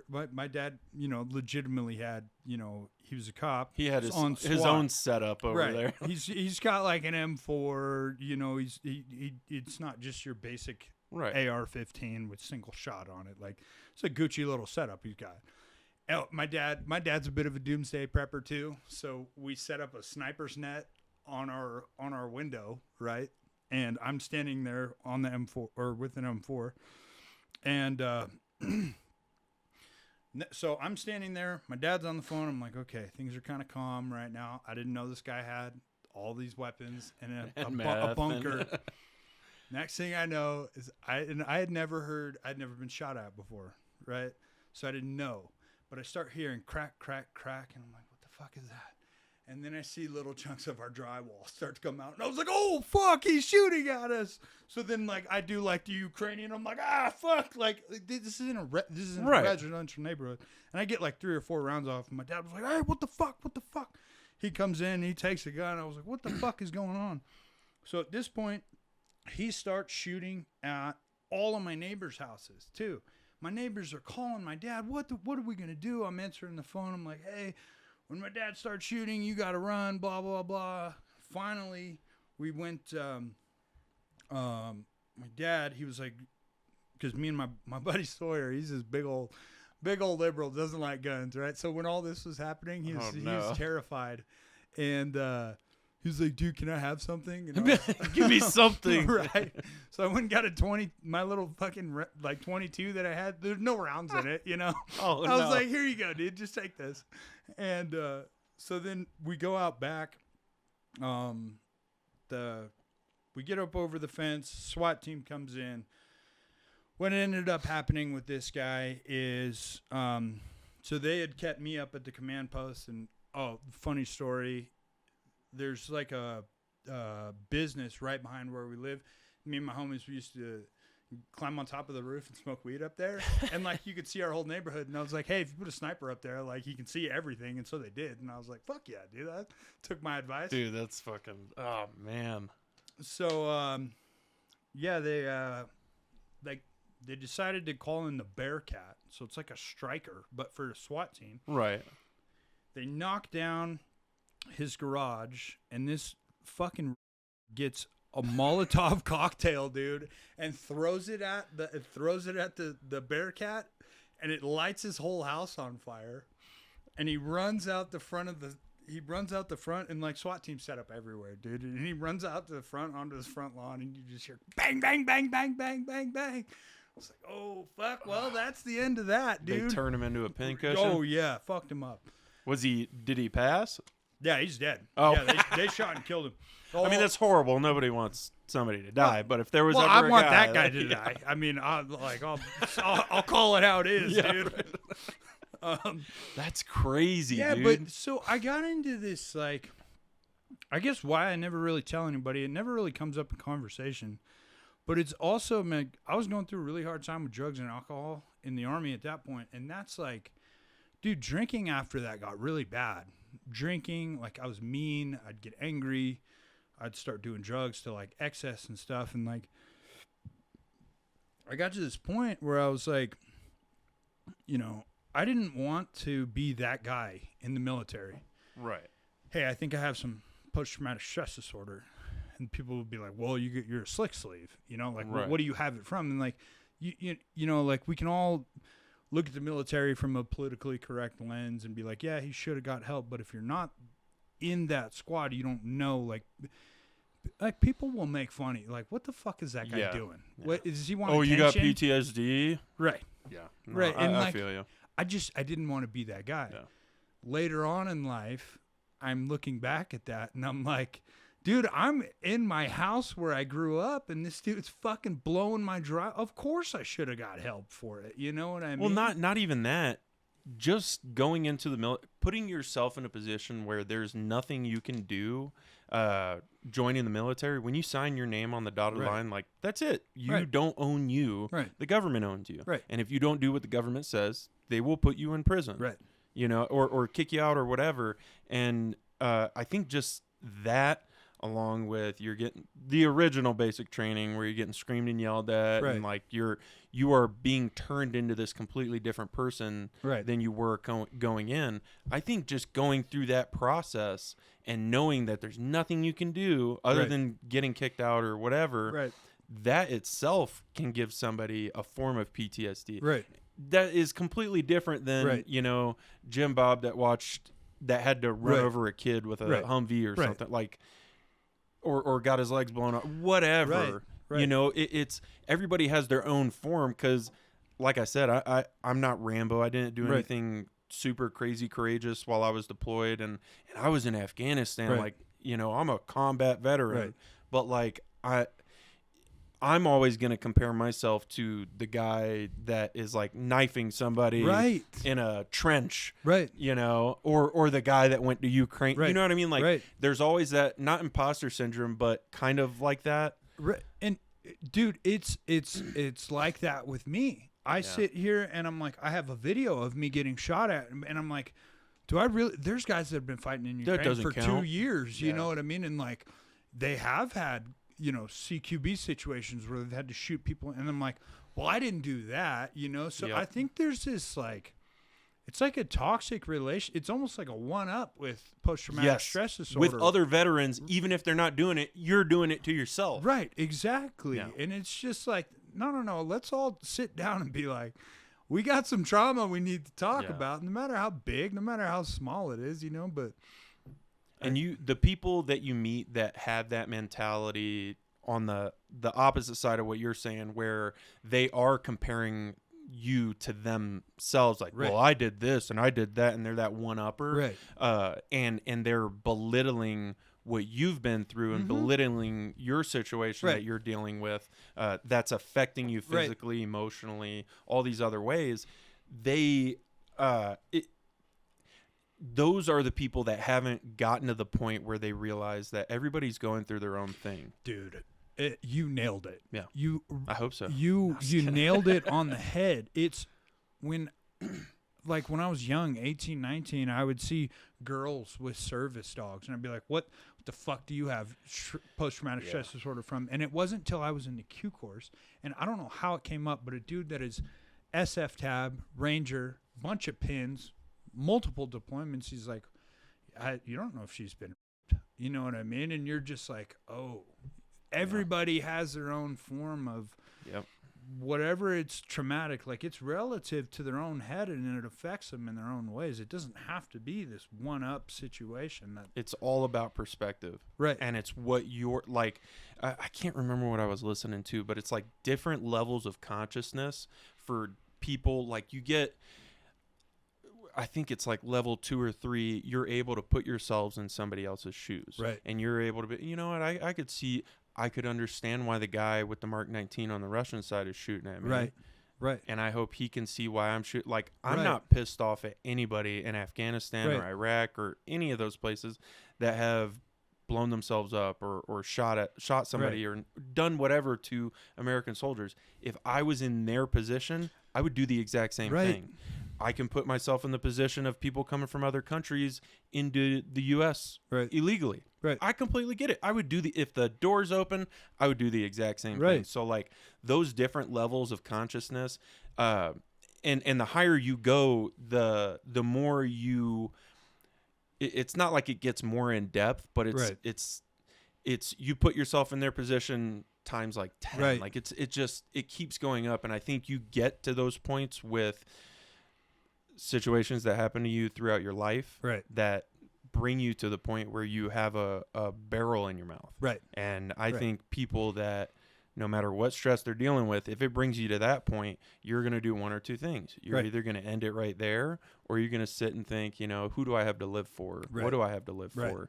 And do I want people to remember me like this? Right. And that's what's kept me from ending it is my Right. kids. Right. I love my kids to Right. death and my family. And if I, friends, family, all that, if I didn't have those things to like what's kept me going is knowing how my kids would view me Right. afterwards. Right. And I wouldn't be able to live. I mean, obviously I'd be gone, Right. but like I wouldn't be able to live with myself knowing that my kids saw me take the easy way out, Right. or hit the end button. Right. So like when people hit that point, I think they obviously when they don't do anything crazy, they go to like another level of consciousness, Right. and can just see things in a different way, and like you can Right. see their whole personality change. Right. So like I think that's what life is. I think life in general, all of us living, dying, is us going through different levels of Right. consciousness. Right. I think I'm gonna die, and hopefully I come back luckier than I am this time, even Right. though I know how lucky I am I get to Right. sit here and talk with you about all this crazy shit you've gotten to do. Right. And I have my wife, kids, family, all these other vets, Marshall. Right. I love that guy to death, and I Right. love what he's doing. Right.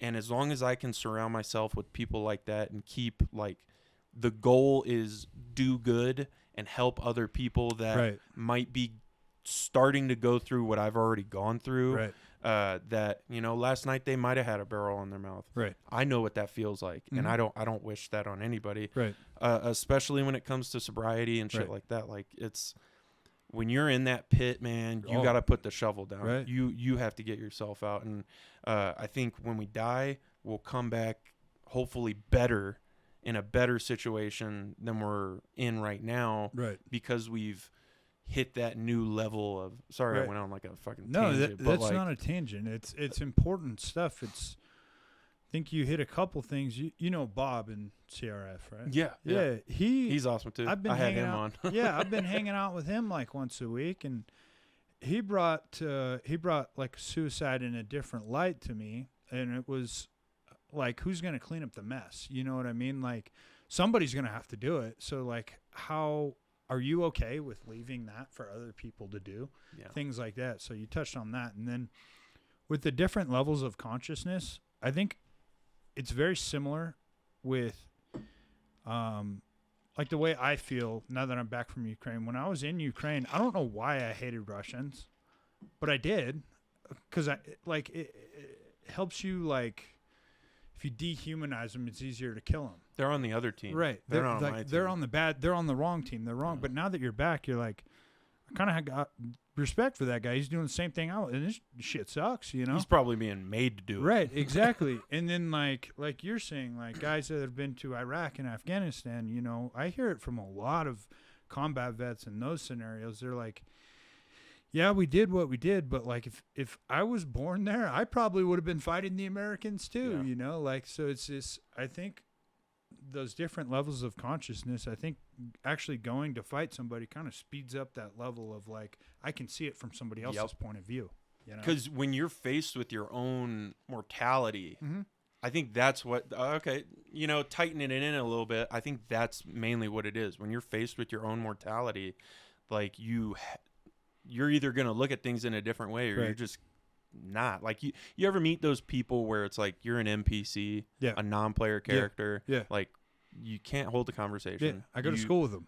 You know, they're just they're NPCs because they haven't gotten to that next Right. level. Because I've met so many people in like their late 40s, late 50s, whatever, that have not experienced anything in their life, whether it's struggle, Mhm. whether it's trauma, Yeah. anything. Like the coolest people are the people that had messed up Right, childhoods.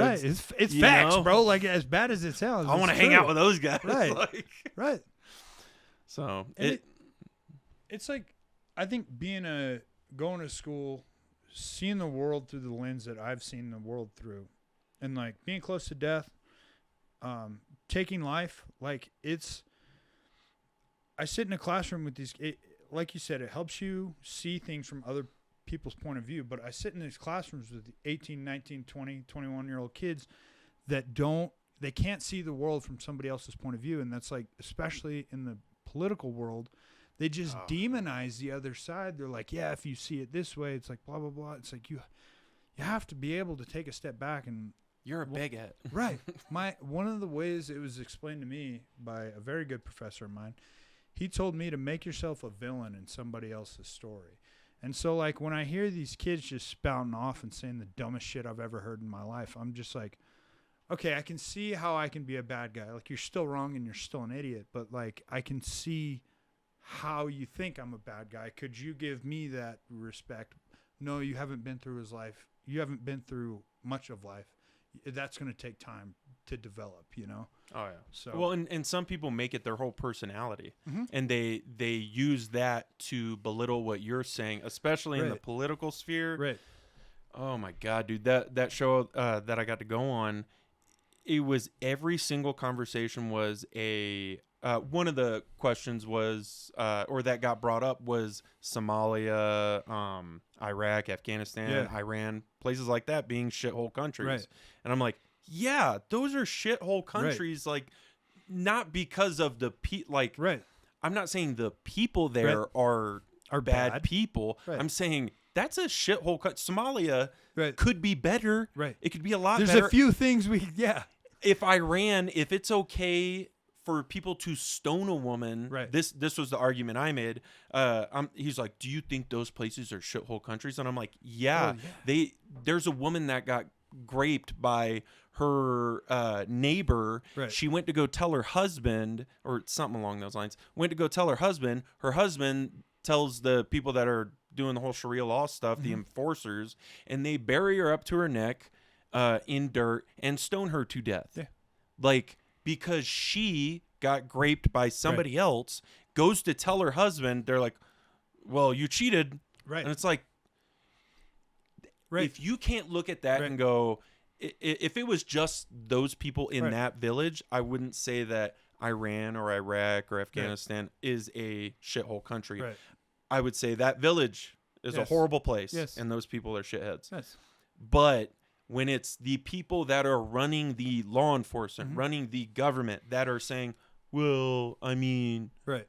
you know, and trying to validate what happened to this person, like, yeah, that's a shithole place. Yeah, absolutely. And So, yeah. if you look at a 19-year-old, you know, progressive feminist woman, and you know, you say, hey, these you know, they're Middle Eastern brown men, they're bad, you know, what, you can't say that, that's cultural appropriation and you're racist and blah blah blah, but it's like, well, at the end of the day, no matter what the law says, like, a grown man took a rock and bashed a girl's head in with it, like, that is an immoral, evil person. And like, you know, I'm the bad guy because I say that, like, Because you pointed it out. Right. That's what it is. right. Or like, if you look at Sharia law or look at how many young boys get molested in those countries, like, can we have a conversation Dude. about that? Did you know? watch that Joe Rogan podcast? No, I haven't. Oh, my God.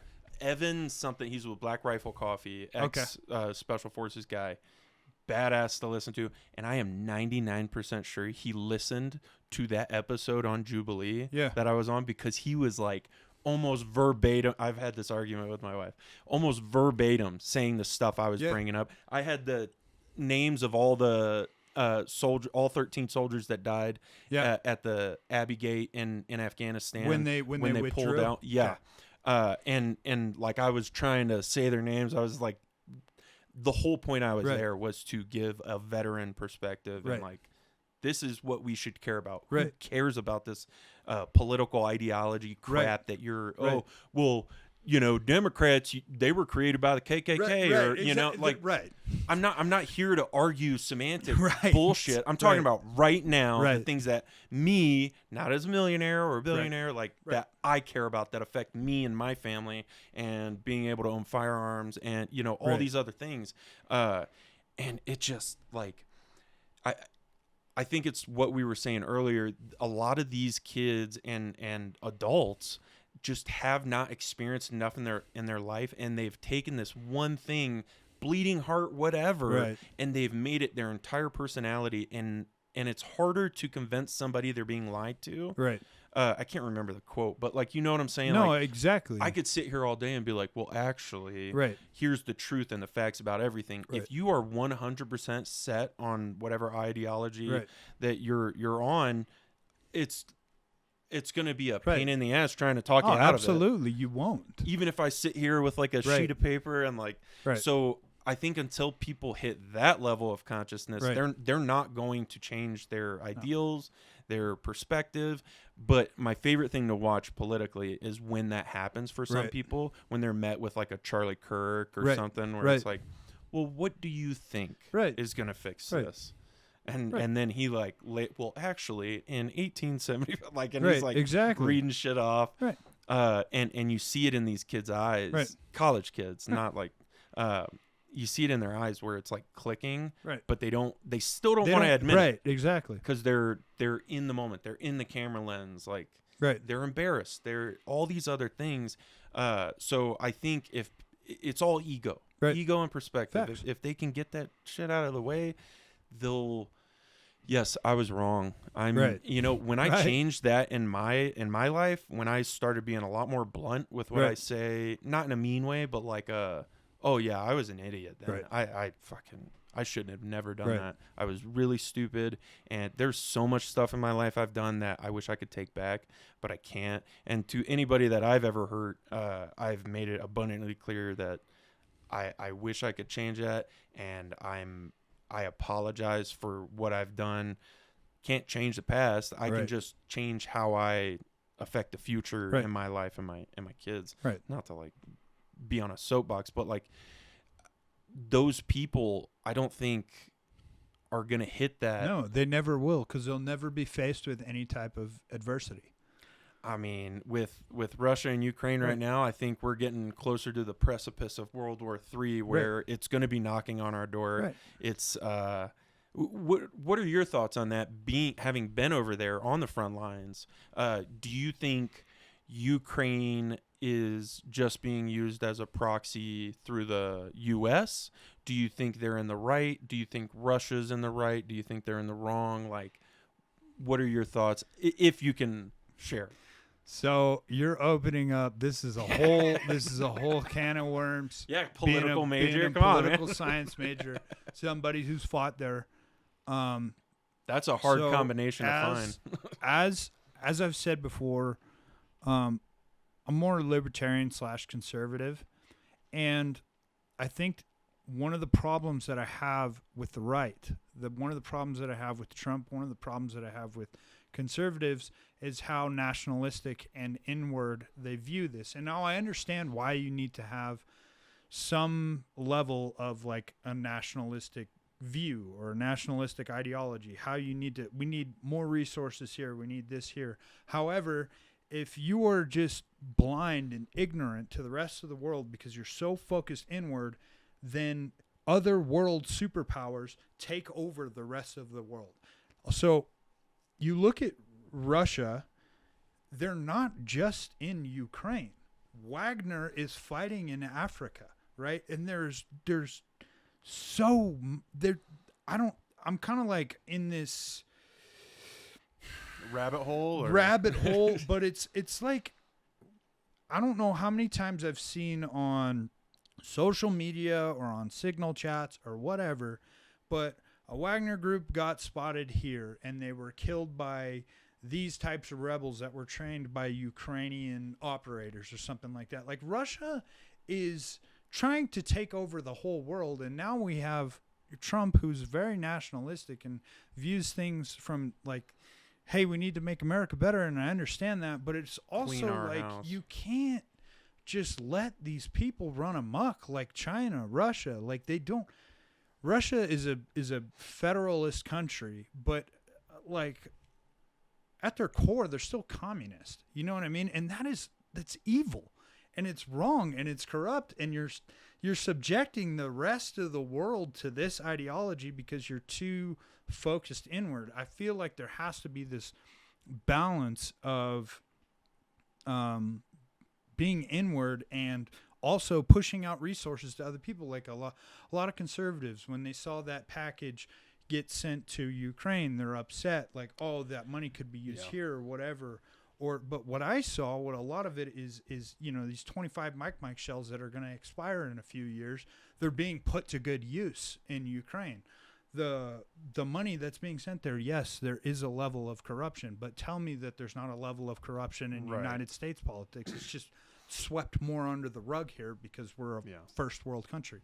So it's like we have to support this, because if it's not just going to stop after Ukraine. It's going to go to Poland, and then NATO's going to get involved, and like now's where we can do the most good. You know what I mean? Right. So kind of went off on a tangent there. No. But what do you think caused Ukraine and Russia to be where they're at now? And do you see any way getting out of it where Ukraine doesn't feel like they're getting bent over and Russia doesn't feel like they're getting bent over? So what's happening right now is, I think how this war ends, it ends one of two ways. In 20 years, Putin takes over the rest of Ukraine, or Ukraine secedes territory to Russia, which is good for the now, because dude, this war is fucking awful, dude. It's brutal. Oh, yeah. It's I think we're pushing Russia into China's arms even more, and I think Russia is just China 2.0. 20. Well, I think they're definitely a different level than China, but China is more tight knit in their goal. They know they're like a queen bee, all the ants. Well, like it. And China does a pretty good job of like keeping what they want not really public knowledge, but they're playing the long con, right? And they're just sitting there salivating over Taiwan. You know what I mean? And it's like, you can't just expect us, like, we're supposed to kind of be we're supposed to be the world police. You know what I mean? Yeah. Like this. I wish we weren't, but I agree. Whether you like it or not, like this is the role that we've taken on, and we have to do it, because if you don't, it's just going to be, I don't want to live in a communist world. No. Like No. I don't, and I go to school with a bunch of 18, 19, 20, 21 year olds that sit there on a MacBook and spout communist ideologies in a classroom. And I'm just like, dude, have you ever met somebody from like an Eastern European communist country? Like, are they usually pro-communism? No, they're not. No one that has actually dealt with communism likes communism. Right, dude. Like, it's always the people with the iPad, the iPhone, the laptops. You know, oh man, I just think all this is horrible and we should stop it. Right. Let me order my Uber Eats on here. Let me Amazon real quick. Who do you think helped put that battery together? Right. You know, how much child labor do you think led to that? Right. Africa itself is, I think, the second we started pulling out American, not dignitaries, what's it called when diplomats? No. They set up a whole, not a base, but damn it, I'm drawing a huge blank. The little bases that we set up around the world, where like if something happened, you could run over there and be like home embassy? base, embassy. Yeah. Jesus, that was killing me. After taking out the embassies in these areas, China has come into Africa and been like, hey, we see you guys got all these minerals. You know, America, they suck. China, real good. And like, we'll pay for everything. We'll fix your roads. We'll do this, but you're gonna owe us. So, I got an offer to go on a team that was fighting Wagner in Africa on the Ukrainian side. I said no, I needed a break. But you remember when the U.S. put all those sanctions on Russia? Mm-hmm. Personally, I believe none of that worked, because Russia has foreign mercenaries or Russians that are installing these puppet leaders in like these African countries, or China is installing these puppet leaders, and all the natural resources are going to Russia. They're going to China, and it's like nobody sees that. Nobody's doing anything about it, and it's like there's a reason when we just sanctioned Russia from pretty much everything economically, they were able to function completely fine. Yeah. It's because they're still selling oil. They still have all of these other outlets, and it's like you have to realize that from our point of view, and that's the biggest problem I have with conservatives, is they won't look at it from like this is better for us in the long run if we help them. You know what I mean? And there will not be a better time like in the future if this progresses into World War III, like historians will write like, well, America if they had done this, could have just like, dude, fucking send them everything because this is the best time we have. Our boys aren't dying, you know, and as bad as that sounds, I care for Ukrainians. Like they're the ones dying right now. Not That's us. why there's a disconnect. Right. I think a lot of, I think that's a big reason a lot of conservatives. I myself, like I said, conservative hippie. I like looking at things from as many different perspectives as I can, but when it comes to the Ukraine war, Israel, Gaza, all that, like, I don't think we should be sending more money. I get where you're coming from with it. I just think there's no end goal that anyone's looking at right now. That is very true. Think of it this way. If NATO, let's say America, the U.S. wasn't really with NATO or a part of it or anything like that, and then NATO and South Africa or Mexico start, we're getting in arguments with Mexico because Mexico's getting froggy. They're trying to take parts of Texas or whatever. And we're like, screw you. And they start working with NATO, and NATO's like, hey, we're going to give you these weapons. And Russia's like, and we're going to finance it. How would we react to that? What would we do? So no matter what, all my stuff comes to a point of this is a nationalist kind of ideal where it's like, this is our house. We need to fix our house before we do anything else. I understand that it could lead, you know, all these other issues that are going on, wars, whatever that are going on outside of America are very important if we allow BRICS to become a thing, which is Brazil, Russia, India, China. Like we don't want that to happen because then the American dollar's already crap right now. And if that happens, we're really screwed. But I completely agree. I think the fact that the UK is still buying, I'm pretty sure the UK is still buying oil and gas from Russia. Well, India's buying a ton of it from Russia. You know what I mean? So like Russia's like, whatever. You know, they're just running out of people to funnel into the meat grinder. I think that'll be their issue. But hopefully, I don't know what the answer is. I and like it's a super valid point, and it's tough because it's like, I'll say it, like Ukraine will never win the war. You know what I mean? Like they'll never take Moscow. They'll never defeat Russia. So it's like even if they kill Putin. Exactly. He's going to press the button before you kill him. Exactly. And it's just this, and like I understand, like I don't like that conservative think like. However, I have the character to step back and go, okay, well, they're viewing it from this point, and that's why, like you brought up that point, like there is no end to the Ukraine-Russia war.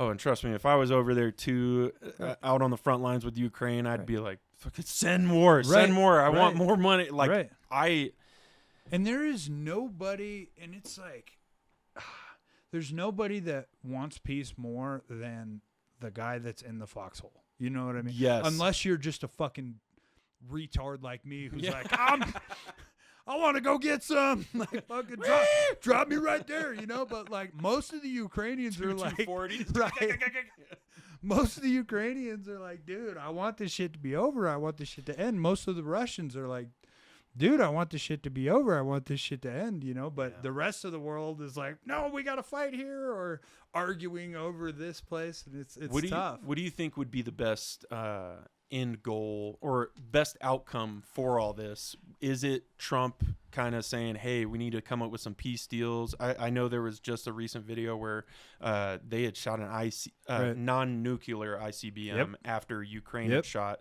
I can't remember what kind of missile, but there's a video of Putin going, hey, Trump, like, we will continue. We will keep going. What are we going to do about this? And what's going to happen prior to January? You know, is he going to get into office before a giant war pops off, and then there's no ending it on day one? Like, so you brought up earlier in the episode, you talked about why you're pro. Some of the reasons you were pro-Trump, and you talked about it on that podcast. I voted for Trump, and I don't like a lot of Trump. I don't like a lot of the way he does things. However, the biggest reason I vote for Trump is for his foreign affairs policy, because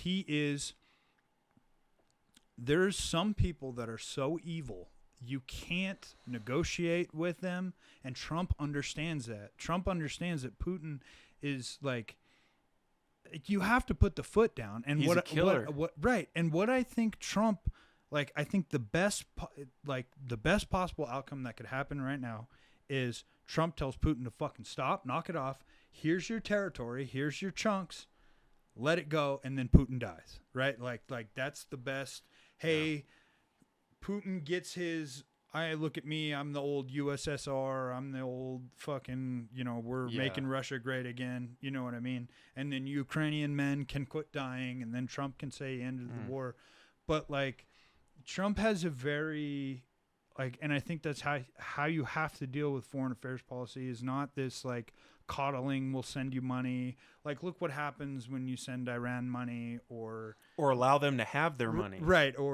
And just Hezbollah fucking comes up with nods and M4s and, How did Hamas get all of these new things? Right. Because we gave them their money right after we just Trump sent left them pallets office. of cash. Hey, remember that money we froze? We're just going to let you guys have it. Right. Don't be silly, you little rascals. Like, no, they're going to fucking... he's going to go blow that up. Right. Nah, he's not going to blow it. Oh, shit. He blew it up. Like, what'd you think was going to happen? And I haven't read all of Art of the Deal, but just like the synopsis of it and what I've read so far, that is the type of leader America needs on the deal side of things with tariffs, with international treaties, anything and everything having to do with, because the world is huge. Right. And he understands, like you're saying, Putin, he's KGB. Yeah. Like, this dude's a killer. Right. Trump's a killer evil. in the art of dealing and making business deals. And, like, yes, he's gone bankrupt on a bunch of, like, and I'm not trying to get on a Trump soapbox, but, like, out of 99 businesses, if he goes bankrupt on, like, 5, like, that's still pretty damn good odds. And he's already shown what he can do for the country. And, I mean, just the thought of us, as far as tariffs, not to, like, go into a rabbit hole of tariffs, like, we could pay for everything in America just off of tariffs and federal taxes, not income tax. We could take away income tax and just use tariffs, because no matter what, we're going to buy stuff from other countries because they're going to find ways to make it cheaper. And they're, but we just need to make those deals so that after we make the deals, after we make the contracts, after we have a show of force, we can then have somebody like a liberal ideology type Democrat or libertarian, whatever, that can come in and be like, okay, now we know we're strong. They know we're strong. Let's keep these deals in place and fix all this other bullshit, which when he added RFK and Tulsi and Vivek and all these other people, I feel like we're getting that side of the liberal democratic kind of thing, because they kicked those people out. Hopefully RFK can clean up our bodies, all the food and crap we're eating, the shit that's in our water. And, like, I'm just hoping that we can get that as a country before something gets... I think if he hadn't won, and God forbid if something, knock on wood, nothing happens to him prior to getting into office, we would have been screwed. Oh, yeah. They would have seen... China would have taken their shot at Taiwan. Or, you know what I'm saying? It's just like if you take a little kid, for instance, and his mom comes and is just, like, loving and, hey, it's okay if you do this, and, I'll give you a piece of candy if you relax a little bit. Like, okay, cool. He gets more if the dad comes in first and says, you're going to cut this shit out, you're going to knock it off, no more of that, no. And then the mom comes in, like you talked about it earlier, and is like, kind of that more liberal ideology. Like, the kid will get more from that, but there has to be this, like, hardening. Right, and the U.S., like, whether you like it or not, the U.S. is in, like, we are the world police. We have to be. There's no, you can't, like, there's, even if you're more nationalistic, like, there's things that we have to do all over the world to keep world order. You know what I mean? So, like, from shit getting too crazy. Right, and, like, you just look at this last administration, and then you could have thought about it. Well, if Kamala would have taken over, she would have sent more money to fucking Hezbollah and Israel. You know what I mean? Like, it is. Yeah, it's a big old shitty mess, man. If we stopped backing Ukraine, Yeah. Russia would not have their hands tied behind their back. They would, because there's that fear that, just like the dad, you know, like, there's that fear that shit, you know, but if the U.S. wasn't there, what do you think would happen? You think China would be like, oh, we'll help you, Ukraine? No. Right. They're going to be like, all right, what can we get? Right, exactly. And yeah, you look, China's buying property in the U.S. They're buying, you know, millions of acres in the U.S. Like, China's playing the long game. Russia's like, hey, we fucking want this territory. They're starting to expand. Like, we kind of, you know, it's the time for a motherly hug is over. Yeah. It's time for a Trump that's like, knock it off. China, we're going to tax your goods at 200%. If you don't fucking behave, it's going to be at 300%. Like, we need that. We have to have it, you know? Even if it's just to show the American people, like, strength. Right. Like, hey, guys, let's just be America. Right.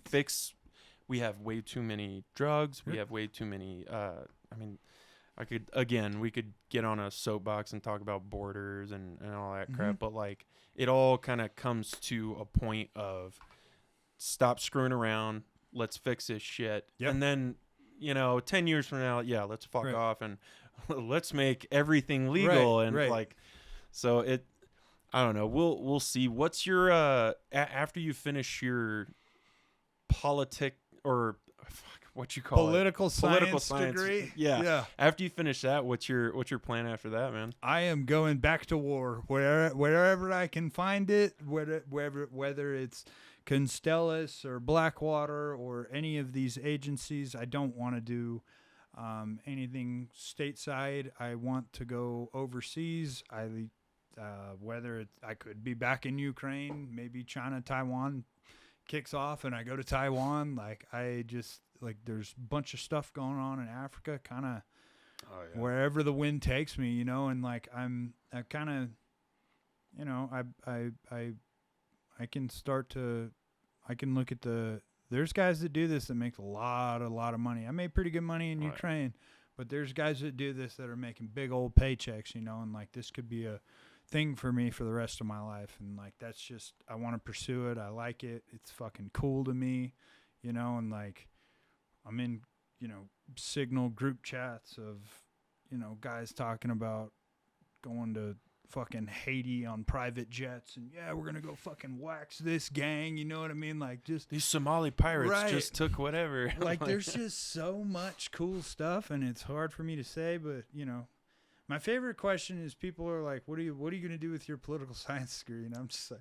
not a motherfucking thing. I'm going to use it to get better jobs. Right. I'm going to fucking look at you and I'm going to tell you you're wrong and your ideas are fucking incorrect and you should maybe go think about it. And then I'm going to be on my way, dude. So. What about anything veteran foundation wise? Yeah. I know we met through Marshall. Have you you going to be at the Christmas thing this Monday? Yes, I will be there on Monday. Perfect. I think continue working with CRF because I was talking with Bob, and when I got back, I was in kind of a low spot. That's how I got caught up with talking to Marshall. I wasn't suicidal or anything. I was pretty depressed, and I was like, because it's not the U.S. military, you know. You get off the plane and you're like, start classes in 2 weeks. You know, it's different. It's weird. Get over it. Right. Exactly. And I'm just like, where the fuck? 3 weeks ago, I got blown the fuck up. What am I doing here? You know.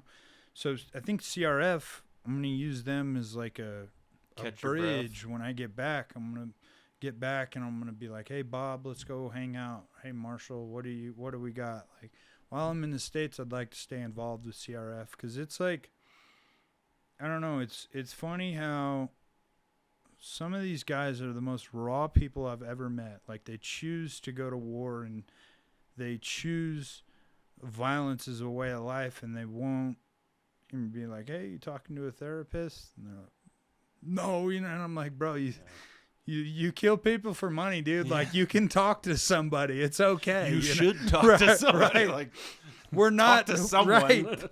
even if it's yourself. Like, Right. just fucking. Go fucking talk to a therapist once a week." So I think staying involved in CRF, it's also given me it's given me a social aspect of my life that it's hard to connect with people when you come back, you know, especially going to school. I just this may sound bad, but like, I don't care that, you know, Becky stole your hairdryer at the sorority house. I don't care about, there's just nothing to connect with. But with CRF, you know, I get to go hang out with other dudes that are like, "Yeah, dude, I got fucking blown up and shot at." I'm like, "No fucking way, I did too," you know, like, it's cool. So CRF Twinsies. right, exactly, dude. Or even like guys that didn't deploy or whatever, like it's still like the military's, there's a type of mindset that it takes, and I like to be around that mindset. So I think being involved in CRF is going to be my biggest asset wherever I go in this career. You know, wherever I decide to go, whatever I decide to do, CRF is really... They're the bomb, dude. Right. Marshall, Bob, everybody involved with them. There's so many other foundations that they're involved with as well that are veteran oriented. Patent Veterans Project. We do little short films. Yeah. And you know, I try and get as many vets as I can to go. I met them through Marshall. Yeah. And they're, you know what a Blue Falcon is? Yeah. Yeah. Okay, Absolutely. so I did a video called Blue Falcon I Insurance. watched that. Marshall showed it to me. It was an excellent video. Right? Yeah. I thought it was hilarious, but most of the videos they do are like more serious Right. and stuff. So afterwards, I was like, I think I did it wrong. Yeah. Yeah. But like finding those groups of people, Yeah. like you're not gonna, your level of giving a fuck has nothing to do. To you, Becky's hairbrush Right. getting stolen is down here. Right. You've had to worry about, am I going to make it this mile? Am I Right. going to make it this 500 feet? Right. You know, like the level of, there's a better way of explaining it, but the level of significance in your life is completely different compared to somebody that's 19, 20 in Right. college. Right. They have no way to understand your perspective on how you look at things. Right. Finding other people, other veterans that, whether they've deployed or not, can put themselves in your shoes Right. and be like, you know what, I put a barrel in my mouth. Right. Like, I know where you've been. Right. I don't know what you've been through, and I can't say that I understand it, but I can Right. say I've been to that point in my life, and this is what I did. Right. This helped me. Right. It might help you, you know. And I think the more people you take your time now before you finish everything, before you go do that shit to all that badass Right. fucking dude, you've gotten to do some fun shit, man. I love it. But take the time to get a breath, Yeah. catch your breath, you know, and be around those other brothers and sisters Yeah. that like they know what you're going through, whether Right. or not it's the same road. Like, they fucking get it. Right. And CRF, Patent Veterans Project, like Stillwater, or not Stillwater. Yeah, Stillwater. They're fucking amazing. Yeah. We are a very small, and I've said this a million times, so sorry for people listening. We're a very small group of Right. people. Less than 7% of Americans volunteer in our armed forces and become veterans. Less than 7%. And less than 1% of Americans volunteer to join the armed forces Right. going in. Less than 7 become veterans. And that's of the entire population of America. Right. Like, we are a very small group. And I don't know if Bob said this to you, but I've stolen this a bunch of times. Nobody else is going to help us. Right. We have to help It's ourselves. facts, dude. Like And it's good to find more people like yourself that can share your story, give the troubles and tribulations and you know, all the things you've been through that have brought you to the point that you're in now, and giving those other people that are just now going through it, like, hey, this is what I did. Right. Fucking, I know I'm just saying the same shit over again, but Right. like I'm saying it to really like instill it in people's heads. Like, nobody's gonna do it. Right. Like, that's why I love these guys. Right. Like they're fucking amazing. Right. And the people you get to meet, the shit you get to do, and you're helping other people, Right. not just vets, but like other people in Right. general. It's amazing, and I hope that I get to see more of you. And Yeah, absolutely. Is there any group or foundation or guys you want to shout out? Anything like that? Yes, please. Dude, okay. fucking go for it. There's an organization that helped me at the start of my journey to Ukraine called Protect a Volunteer. They buy plane tickets and gear for people that are going to Ukraine. They are just wonderful people. Rachel, the lady that runs it, she got, you know, because it's hard to get your feet on the ground in Ukraine. You don't get a paycheck for like 2 months. They funded me here. I need new armor. I need new scopes. I need this. They just gave me whatever I want. It's called Protect a Volunteer. They take donations, flight miles, wonderful people. Please donate, whatever. Also, obviously, CRF doing wonders for me when I got back. And that's one thing I will say too. And I wish I would have done it when I was younger. Like I told you, I had that problem with me getting shot at when I was in the States and I didn't deploy. And I realized the war's winding down and stuff right now, and there's not a lot of conflicts. Like, we're all humans. You know, we're all vets. If you got a problem, like, it's not a one-up thing. Just go. There's groups that'll help. Like, I will talk to you. I'm sure you would talk to. Dude, if you met a slick sleeve private, right? That's all in there. Like, no, dude, you got problems too. You know, like, we got to stick together, like you said, and you know, make sure you get the help you need. Get the mental help you need. Like, it's there's organizations like you talked about, like.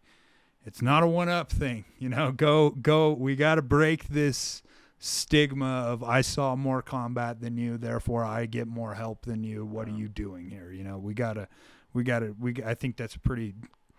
I love the vet community, but I feel like that's a pretty toxic part of the vet community, and I think we gotta all do our part and kind of break that down. So that's all I got.